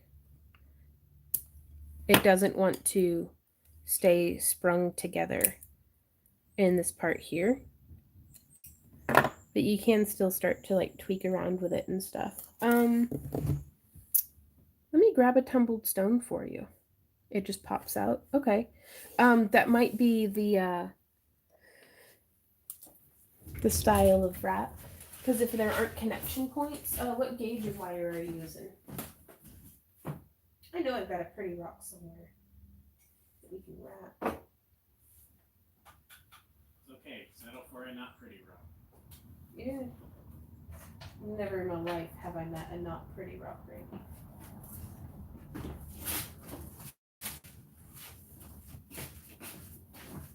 Where'd you go, box of rocks? There you are.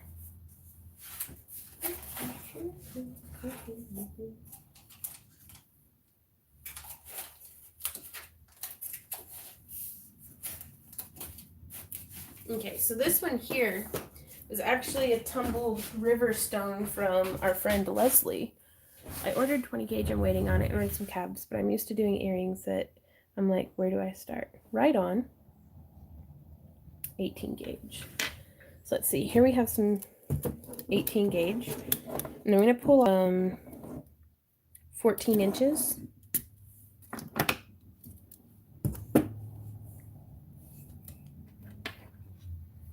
And one of the really popular ways of wrapping tumbled stones is to do like a spiral setting where it just kind of wraps around it. But the problem with that I've found can be that, sorry, I'm just making a quick bail. Strapping twice around, you could use a pen or a knitting needle. If I make you an acrylic cap, what color would you like? Oh, I don't know. Make one in your favorite color. Oh. I don't know. I don't know. I kind of like if somebody makes me a gift, I almost like for it to be their favorite thing. So that way I know a little bit. Ah! Super durable. Actually, that's fantastic. I'm so glad it didn't break. So I've made the bail. So first off, we now know how it's going to attach to the chain or necklace or cord or what have you. And then I kind of decide which place do I want to be up. I think I want to view it from like this side. And so from here, we'd do like a bend. And then we'd start spiraling.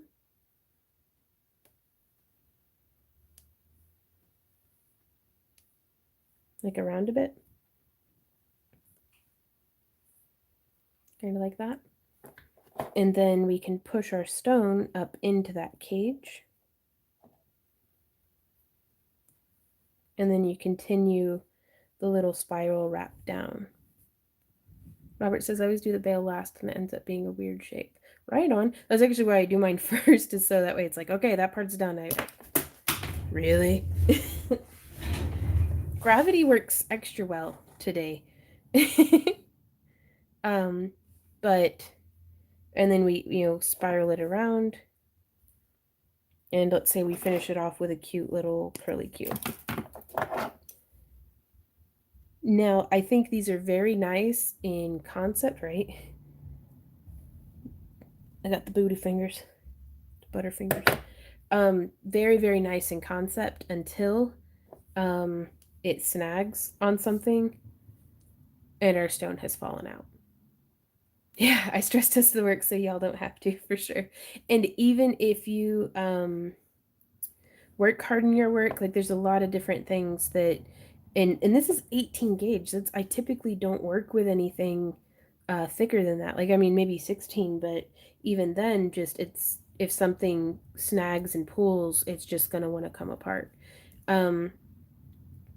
So the best thing I have found for that is maybe instead of doing a wrap where we end it there at the base, let's do, because like, have y'all seen wraps that are done like that? And have you had that problem? Okay, so I'm cutting off about 20 inches. Same gauge wire. And we're going to come through and make the bail the same way. In case you don't have mandrel pliers, I'm going to do it on a pen this time. Don't do the bail first. Right on. Yeah. Well, because a lot of it is it's like to keep myself from being hard on my work. I'm like, okay, what makes it good jewelry? If it holds together, it doesn't pain you to wear it, and you like the way it looks. That's very subjective. So it needs to hold together, and it needs to not make people bleed when it's being worn. Um, so I took a deep breath, lowered my standards.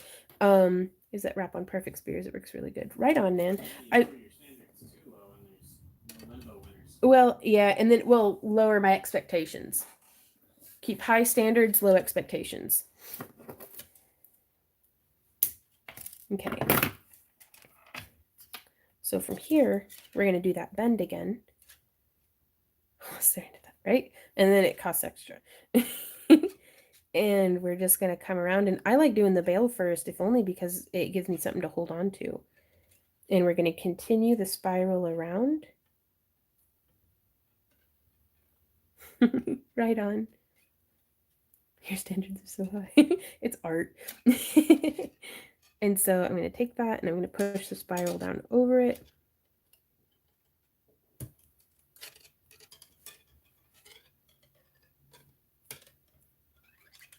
And then we just continue down. And then whenever we start to get down here, I'm actually going to do a tight little spiral.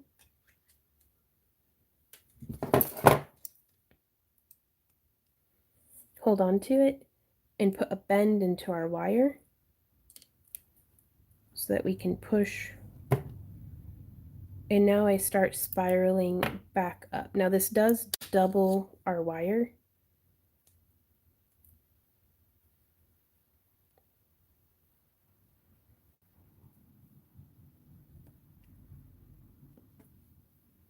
But if you're having trouble getting your stuff to actually hold, you've doubled your wire. And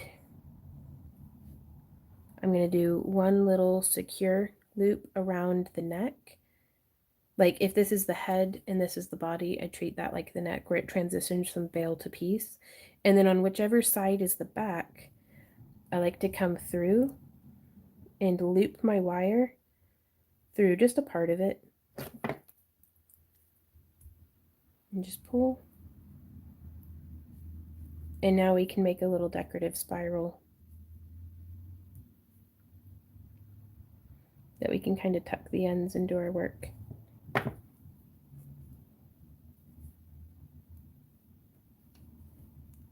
And so now that's going to keep it, that stabilizes across the back. Bye, Mandy. Thanks for hanging out. And I mean, it's still, if you wrestle with it, it's still going to come apart. But that can go a long way in getting a piece to hold together. And it's hidden in the back and you can actually start building off decorative spirals on the sides and make it look a little bit more elaborate. But yeah, that's my way that I found around having the problem with the spiral coming undone.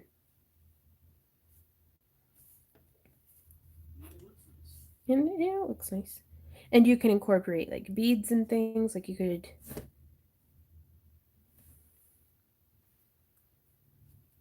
And at the same time, though, same artisan, two very different styles of pieces. So just something to keep in mind. Well, thanks, Robert.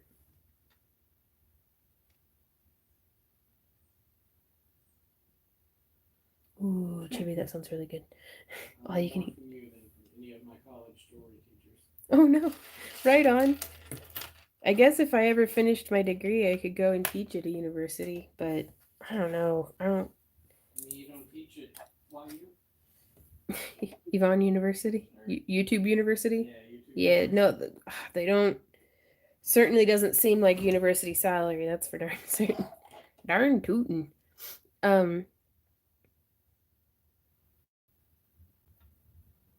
But yeah, I personally just had a few too many people even at the same convention as what we shipped. Oh, I just lost hearing in my left ear. Super high pitch. That's okay.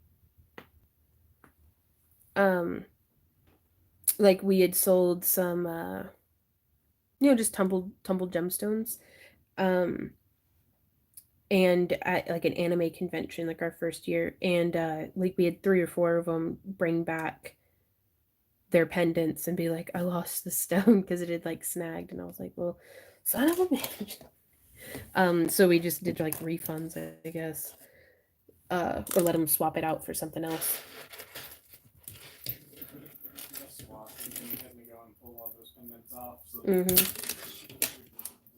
Yep. I really like this necklace. Bye, Michelle. Holy crap! Yeah, this is like the most people we've ever had in a live stream, maybe. Central barbecue. That sounds amazing, Yvette. Eat some ribs for us. So I already have a necklace on, but I want to hold this up and see. Oh no, I think I want to keep it. I can't. Oh no. Okay. What are you folks doing for Earth Day? Any plans? I'm going to go hug some trees. Every day. I don't know.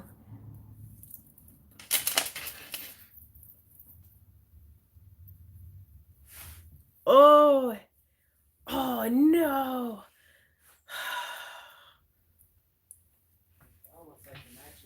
I know, it matches my earrings. No, I can't keep it. Someone buy this from me before I keep it. Perfect for wearing to Walmart during quarantine. Oh, okay. Let's figure out how we're gonna clasp it.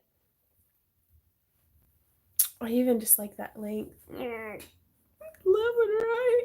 I love you so much. Okay. Until we get poison ivy. Hide the blue. Yeah. Nah. I've got stuff to buy. Like I have my eye on a new torch with a Marver and a blast shield attachment. So yeah, we're gonna, I don't know, $10 for the reserve on that one. Randy and I will talk pricing later. I think Suzanne. I haven't liked a necklace this much since the tree necklace that I had made, I think, in a tutorial. Oof. And I sold that one too. So do what? Patient said, well, I have to start making 2 of everything. I said, we're already making 2 of everything. Yeah. Except for the stuff like this, which it's really hard to make 2 because I don't even have 2 of like this similarly shaped stone. Amy. I'm not an enabler, but I wonder if that will be the last pendant like that. I don't know, maybe. We shall see. Because I honestly do feel kind of guilty selling stuff whenever there's like a pandemic on, because people need to be saving their money and buying for like groceries and bills and. I ain't got no money. She spends it all. Randy, buy it for her. Randy can't afford me. I don't pay him enough. Anita says, Don says always make one to sell and one for me. That's the way to live. Can I pay at M&M's? What kind of M&M's? You got the pretzel M&M's? Stop. What? I'm just saying. Okay. Which whenever we do sell stuff, Friday? what? Friday? Yes. But just in general, we do offer resizing. So we can shorten or extend it to fit whoever decides to take it home.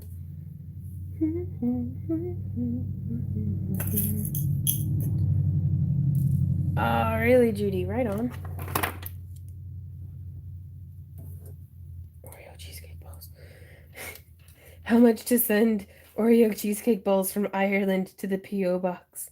Do you keep photographs of your creations like this necklace? I do, Blue. I try to take pictures of everything that we make. I used to upload them all to DeviantArt, but I don't know. I just kind of fell out of the habit And then I got so far behind that I was like, so we just use Instagram now as kind of our dump gallery. What about mashed potatoes? Will you trade for mashed potatoes? How many mashed potatoes? Randy, how many mashed potatoes will you accept and trade for this necklace?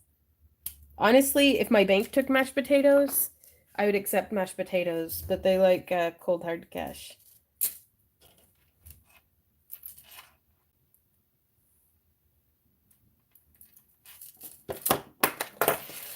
And that's how I finish my necklaces. So now this one necklace can be worn within, I mean, technically you could hook it shorter as well, right?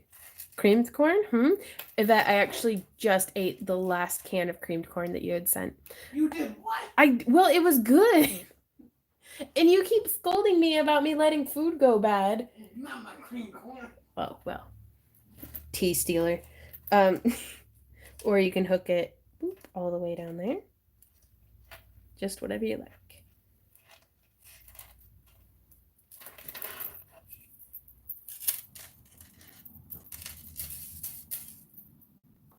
I like it. I like it a lot. Chunk it in the done pile and make another one. So,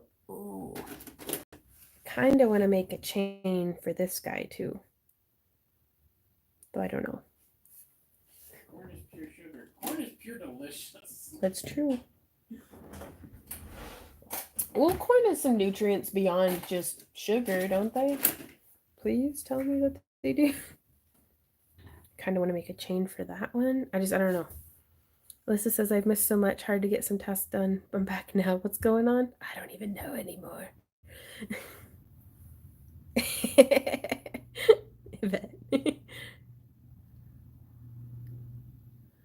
It's Flickr for a gallery, but I haven't put anything up there in a while. Right on her. So Flickr is really useful for that.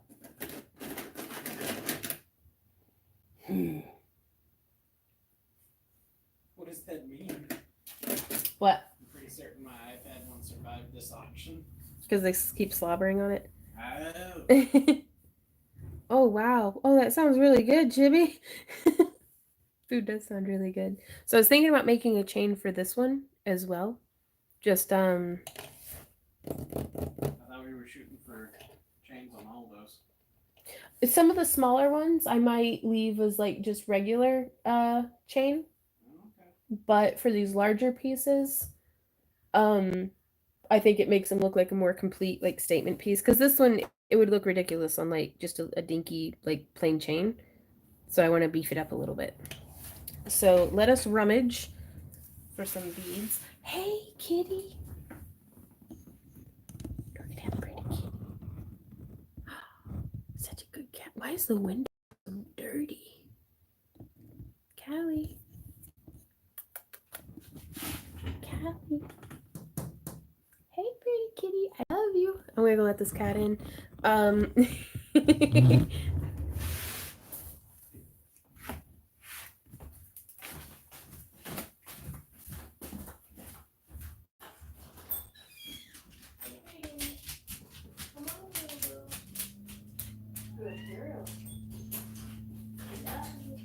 Get ya. All right, guys, I'm running to the restroom real quick. I'll be right back. Yeah. Ah! What was that? I don't even know. Why is that door there? Ow! Randy, I have a boo boo. Wait, no! Not that, please.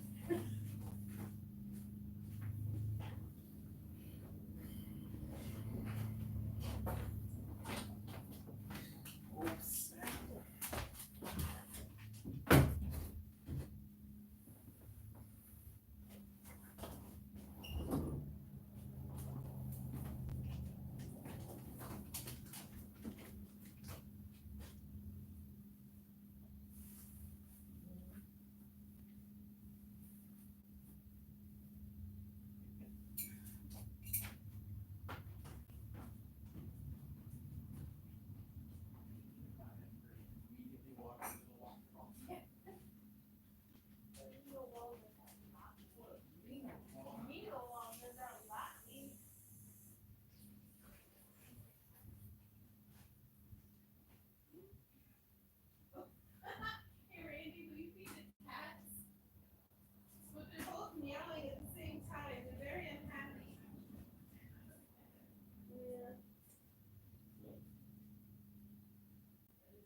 watch the wall.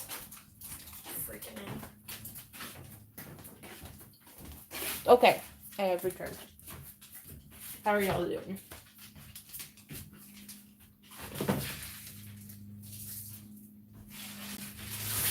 Oh, you want to talk about kissed? Because Callie got killed with gophers? Yep. Hey, bunny.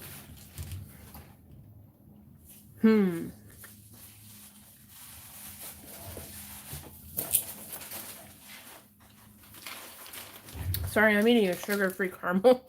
It's sticking in my teeth, so give me a minute.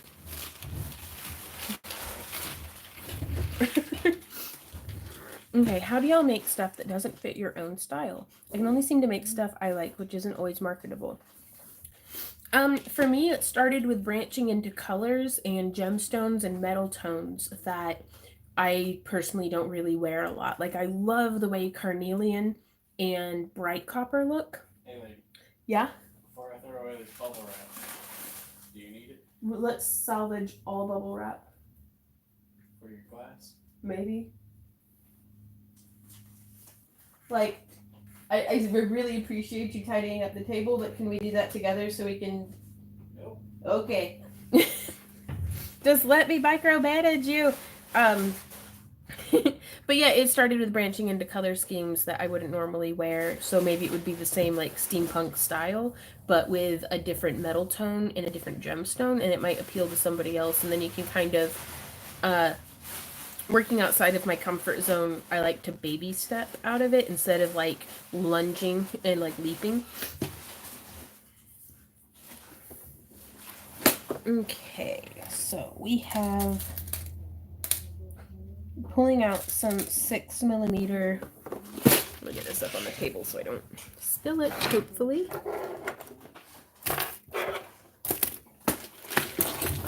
And I'm gonna kind of be doing this in the same style as what we did the other necklace.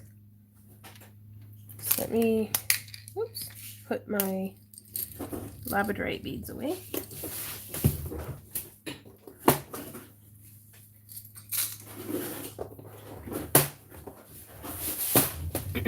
Okay, so here we have some, this is like a 6mm onyx.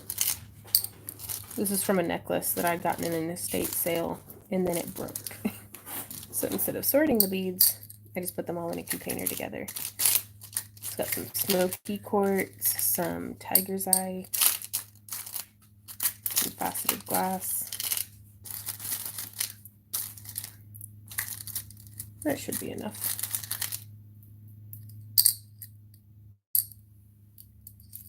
And I have these two that had a little bit more dark on it. I would have liked to have used that. I'll save those for something else. I'll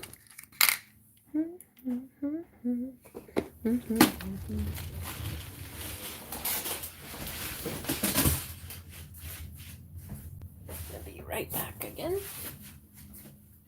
I'll be right back. And I'm like, I'll believe her.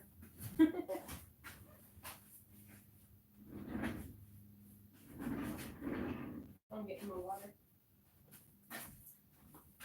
Okie dokie.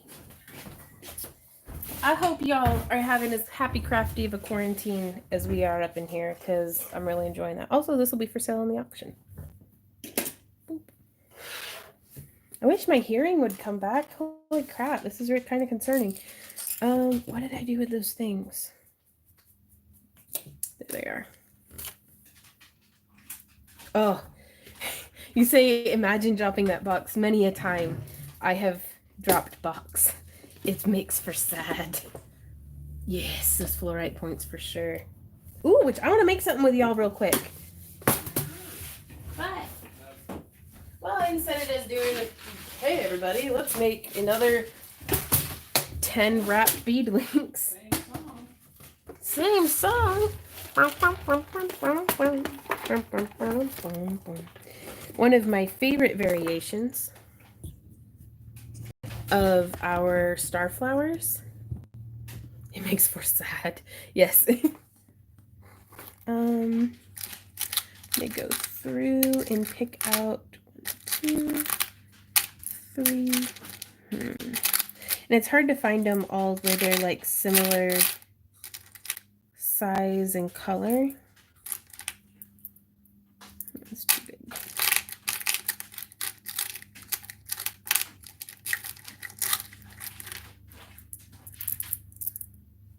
There we go.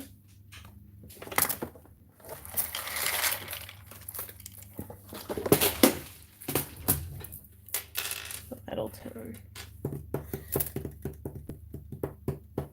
We'll use the 18 gauge silver again. It's rainbow fluorite. Is that a lab bead I see in the necklace stores? Maybe. Do it, love?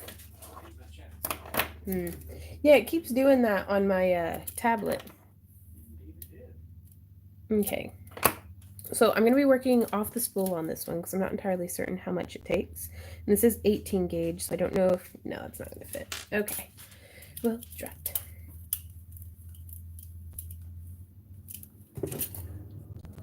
So maybe... My hearing went out for milk. It never came back. So here I have some 20 gauge titanium toned. I don't know why, I just really like this color. And I'm going to... There's 1, 2... And I got these from Fire Mountain Gems. 3, 4, 5. Sliding them down about this far, 5 inches maybe. Now with these having the flat centers, like the flat backs, I do kind of like shaping them around a mandrel. That can be kind of challenging. So I want to avoid that from happening. That's very clumsy with the mandrel. I don't want just one sharp angle.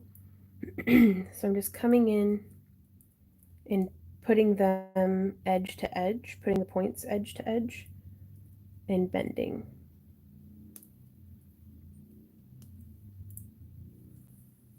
And that kind of gets it started into a nice even shape. And it's all sorts of wonky at first, but it's okay, we'll get it.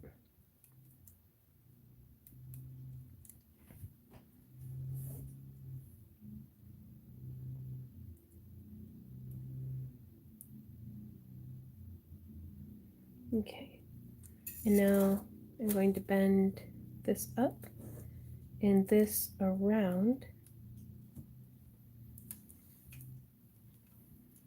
What do you think, my love? Just a big size. So there we have a very nice little point star.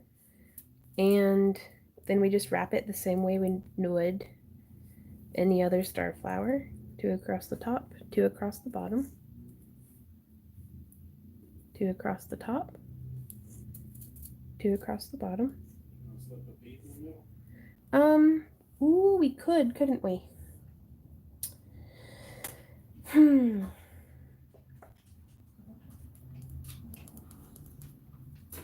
It's rummage. We got this really nice frosted, like it's like a snowy quartz. So even without, kind of undo a little bit of our wire wrapping, even without stringing a wire through it. Oh, come on. Oh, a cherry blossom. Oh, that's so nice, Alyssa. There we go. And this is just a 10 millimeter bead. So 2 across the top, 2 across the bottom, 2 across the top, 2 across the bottom, across the top, across the bottom, across the top, across the bottom. And it's complete on both sides. Cool. And then we're going to wrap around 1. There we go. Oh, I hear you, puppy. And I'm going to use like 3 finger widths. Oh, one of those lavender beads would have been so pretty. I've done wrapped it though.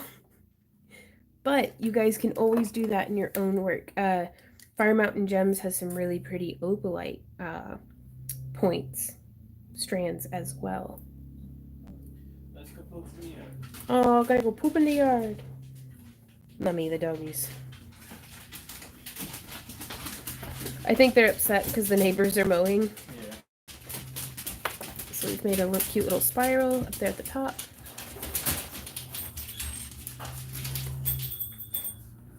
And then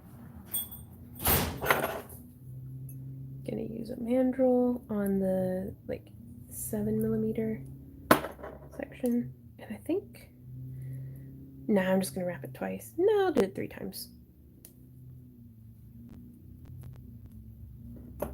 Kinda wish I'd given myself a little bit more wire for the bail. I was painting and tried to type fast before you gotcha.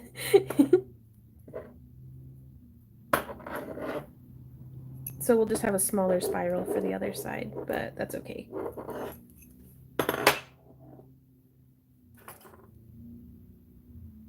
Grabbing and spiraling in.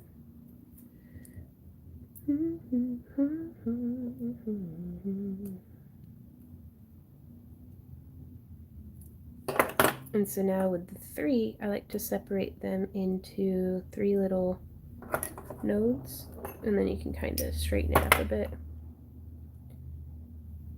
Wow, dude. Hey, everybody who's lurking. Very cool. So this piece will be available for auction on Friday as well. Randy, we've achieved a personal record. Yep. There were 348 people in the room. Whoa! Yeah. Holy smokes. You want me to do that one next? Hmm? Why are you taking stuff? You raccoon. Get that out of your pocket. Hey, that's mine. Until somebody buys it. Okay. No, seriously, don't sit with that in your pocket. It might bend it. I sit with what I want. I know, you're out of control. Did you have too much sugar or something? Like, are you okay? Stop it! Stop taking stuff. Get. Don't go. No. You can take those as your pliers. And then I don't know, I really want to make a necklace for this one too. Randy! He's just thieving today. Yeah. Come on, Sam. We know we're not one. But no, I'm really pleased with how this one came out. You're a drama king, you know this, right? And it came out all kind of wonky and lopsided, but that's okay.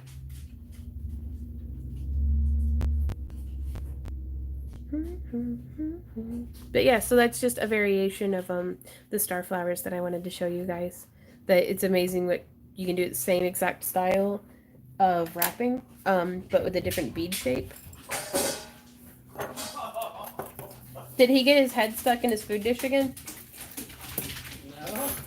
What happened? He got excited and stepped on it and knocked it over. Oh no. Will labs with the new bales be coming to the auction, especially the smaller one? I think so, Rebel. I've been able to wrap all of the pendants except for these 2 labs so far. I think I'll be focusing on these guys after today's live stream. Bye, Metatron. We'll see you around. Hey, Christy, how's it going? I'm doing great. Just getting my craft on.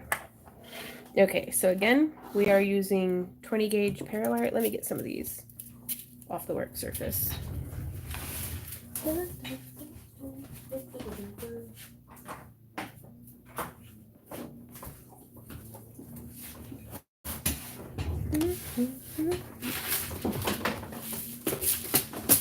And I'm gonna see if I can rummage out a few more of these copper beads.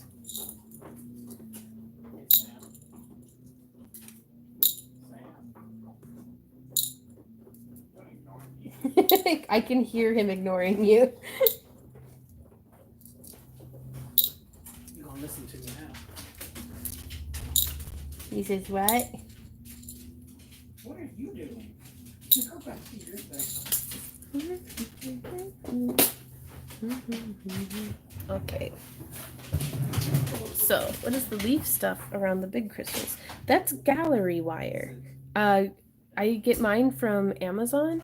Hey, Colleen. But there's you can get it from Fire Mountain Gems and Rio Grande as well. But I really liked this stuff, and you can buy it, but it's like $5 or $6 for a foot, though I might be completely wrong. I can't remember. It's linked on our toolkit though, which if you type !toolkit, it'll take you to where we purchased it on Amazon. So I'm going to do that same thing that we did before, where I'm going to cut a couple of segments of. You know, I kind of want to do the bale or the wraps different on this one, just a little different. So I'm thinking about.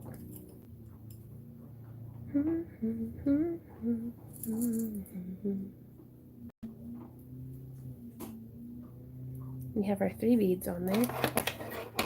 And I'm going to give us about 6 inches of working wire. And bend. You got an actual tutorial out on those necklaces now. I do, yeah. This is actually the one that was made in our most recent tutorial. And then wrapping around and going 1, 2, 3. The huge spools of parawire aren't available, I don't think, in every single color on their website. But I just I look for it's like $30 a spool, I think. But very, very much worth it. Oh, that came out all wonky and weird. Okay. See what happens? Let's try again.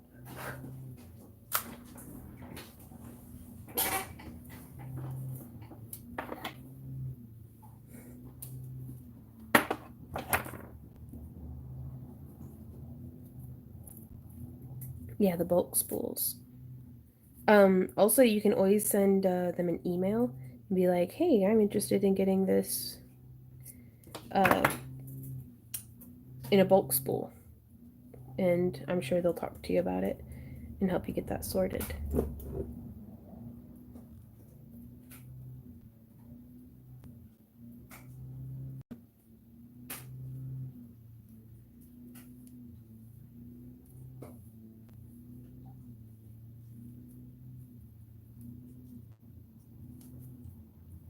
Okay, so I'm just wrapping the wire around the link. Hey, honey, what are they eating? Those bully sticks. Okay.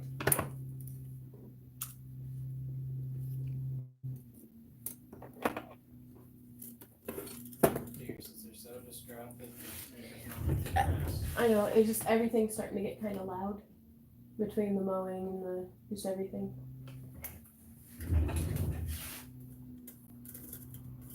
Okay, so we've wrapped that, and now I'm going to bend and come around.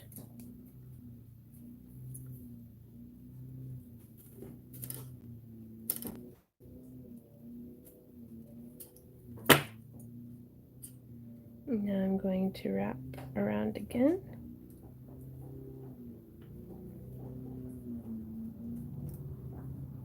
Like, does that ever happen to you guys where, like, I don't know, sounds and lights and colors just start to throb, like, louder and louder?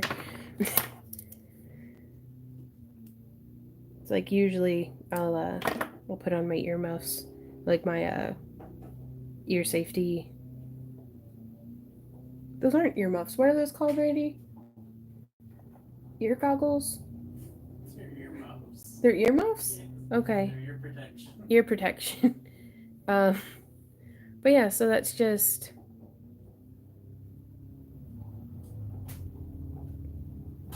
little wrapped link. Sounds like they're working on a migraine. Just always. There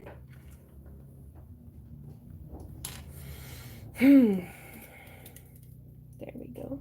So I think for the front 2 links, I'm gonna have wrapped like that. And then I'm not entirely certain how we're gonna have them connect. I think I might do, I don't know how we're gonna do it there in the front center. And then we'll start doing some that have like the bead caps.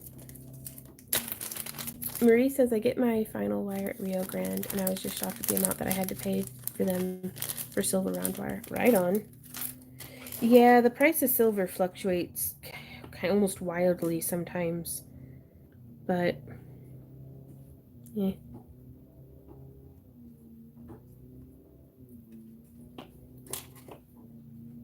Hey, you guys aren't doing exceptionally loud today. Oh no, your bread deflated. Okay. So we're gonna do it like that. And then 1,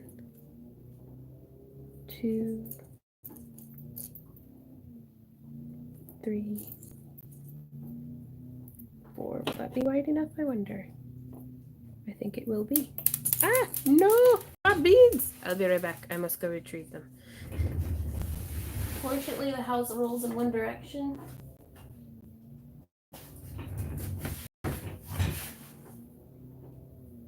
That's so loud. Is that happening in our yard?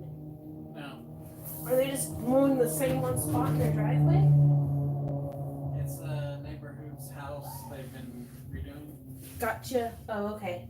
Like that one over there. Gotcha. Alrighty. Okay, well, I can only find one of them. 50-50.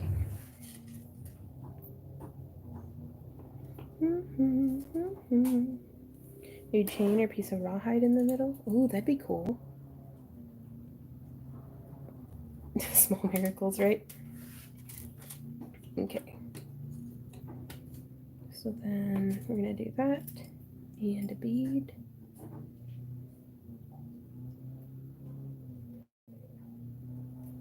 And another bead cap and another bead. Oh. What's up? Today is 4/21. Yeah? Means this morning I was looking at milk to buy. I had noticed that a lot of the jugs out on the shelf were marked for 4/20, and I was like, isn't that coming up soon? Oh no. Why were they marked at 4/20? Like the expiration date. Really? Yeah. Have people just not been out buying milk? I guess not. Huh. Not at Brahms anyway. When does ours expire? Ours expires in April something. Oh, okay. Because I was like, no, let's go with a later date. Well, you know, there's only like a week worth of April left, right? Better drink some milk. All right. Okay, so that gives us a nice little bit of spacer to hold on to. What? What? Daniel says it's been 4/20 for the whole month. Yeah.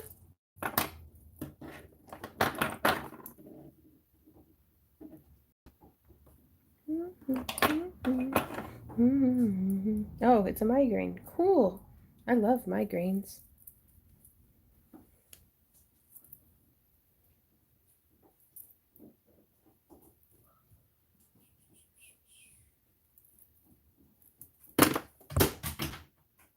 So help me. Okay, cool. Super durable.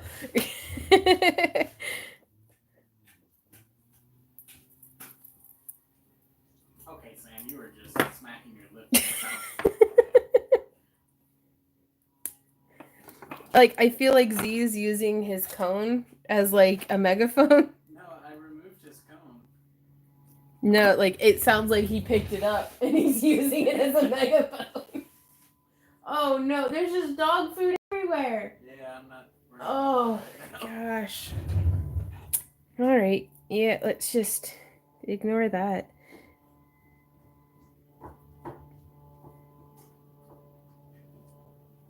There we go.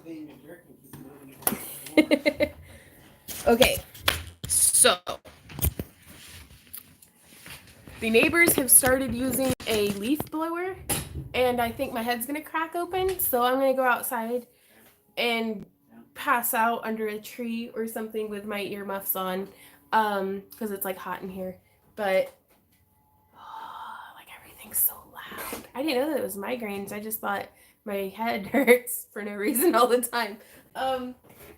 Y'all, this has been an amazing stream. Thank you guys so much for hanging out with me. Like, honestly. Yeah, probably drinking something without sugar and caffeine in it. What?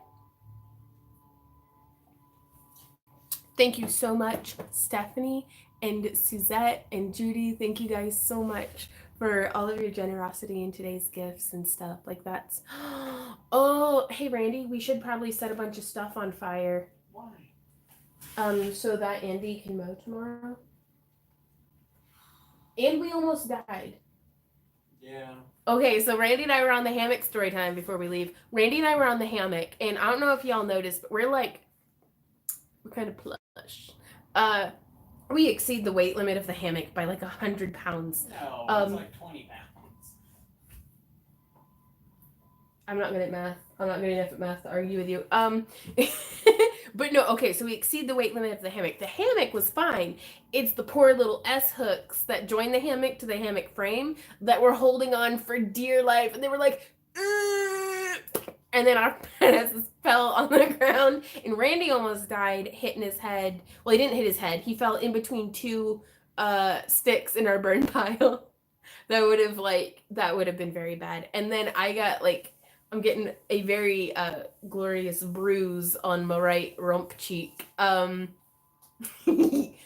landing on the pole. We're fine, but gosh, we were having such a nice time just laying in the hammock, eating meat and cheese sticks, like looking at the sky, and we were giggling about something. I don't know, it was wonderful. It was amazing. And then gravity. So we're gonna have to get some higher gauge S hooks for... No, it didn't even make the scree sound. There was no scree sound. It just died silently and gravity took us. No, it was really nice. Like, I was making memories. Yeah, gravity works harder than all of us. But yeah, we're gonna go. Thank you guys so much for hanging out with us. Please check out our Patreon because we've been having a lot of fun in our patron exclusive live streams on Saturdays, and we actually get quite a bit of crafting done over there. We also do behind the scenes stuff and our digital download content, and we feature you guys in our videos and on our website, which that's something that when we sending out emails for y'all to be able to send in your April and May feature information for on our website and stuff. But yeah, we just have a bunch of stuff going. An hour earlier to the auction. Oh yeah, hour early to the auction. So which they're still bidding in the patron exclusive pre-sale, but not as much. Like, stuff sells for much lower typically. Yeah, you guys are pretty nice about not... Yeah, the kid gloves come off for the YouTube auction. It's the patron exclusive. People be like, yeah, I'll let you have it, I guess. To each other, and it's pretty nice. But yeah, we have a lot of stuff going on over there, and we post a lot of content too that you don't even have to be a pledger to see. We just post it exclusively to Patreon, so you won't even see it over on Instagram and stuff. Hey, Mama Salty, we were just logging off. But we will see y'all oh boy, on Friday. So have a happy crafty quarantine. And until next time, you guys, happy crafting. Stay safe. Stay sane-ish. Stay 6 feet apart. Stay a medium-sized alligator apart from each other. Bye. Happy crafting, guys.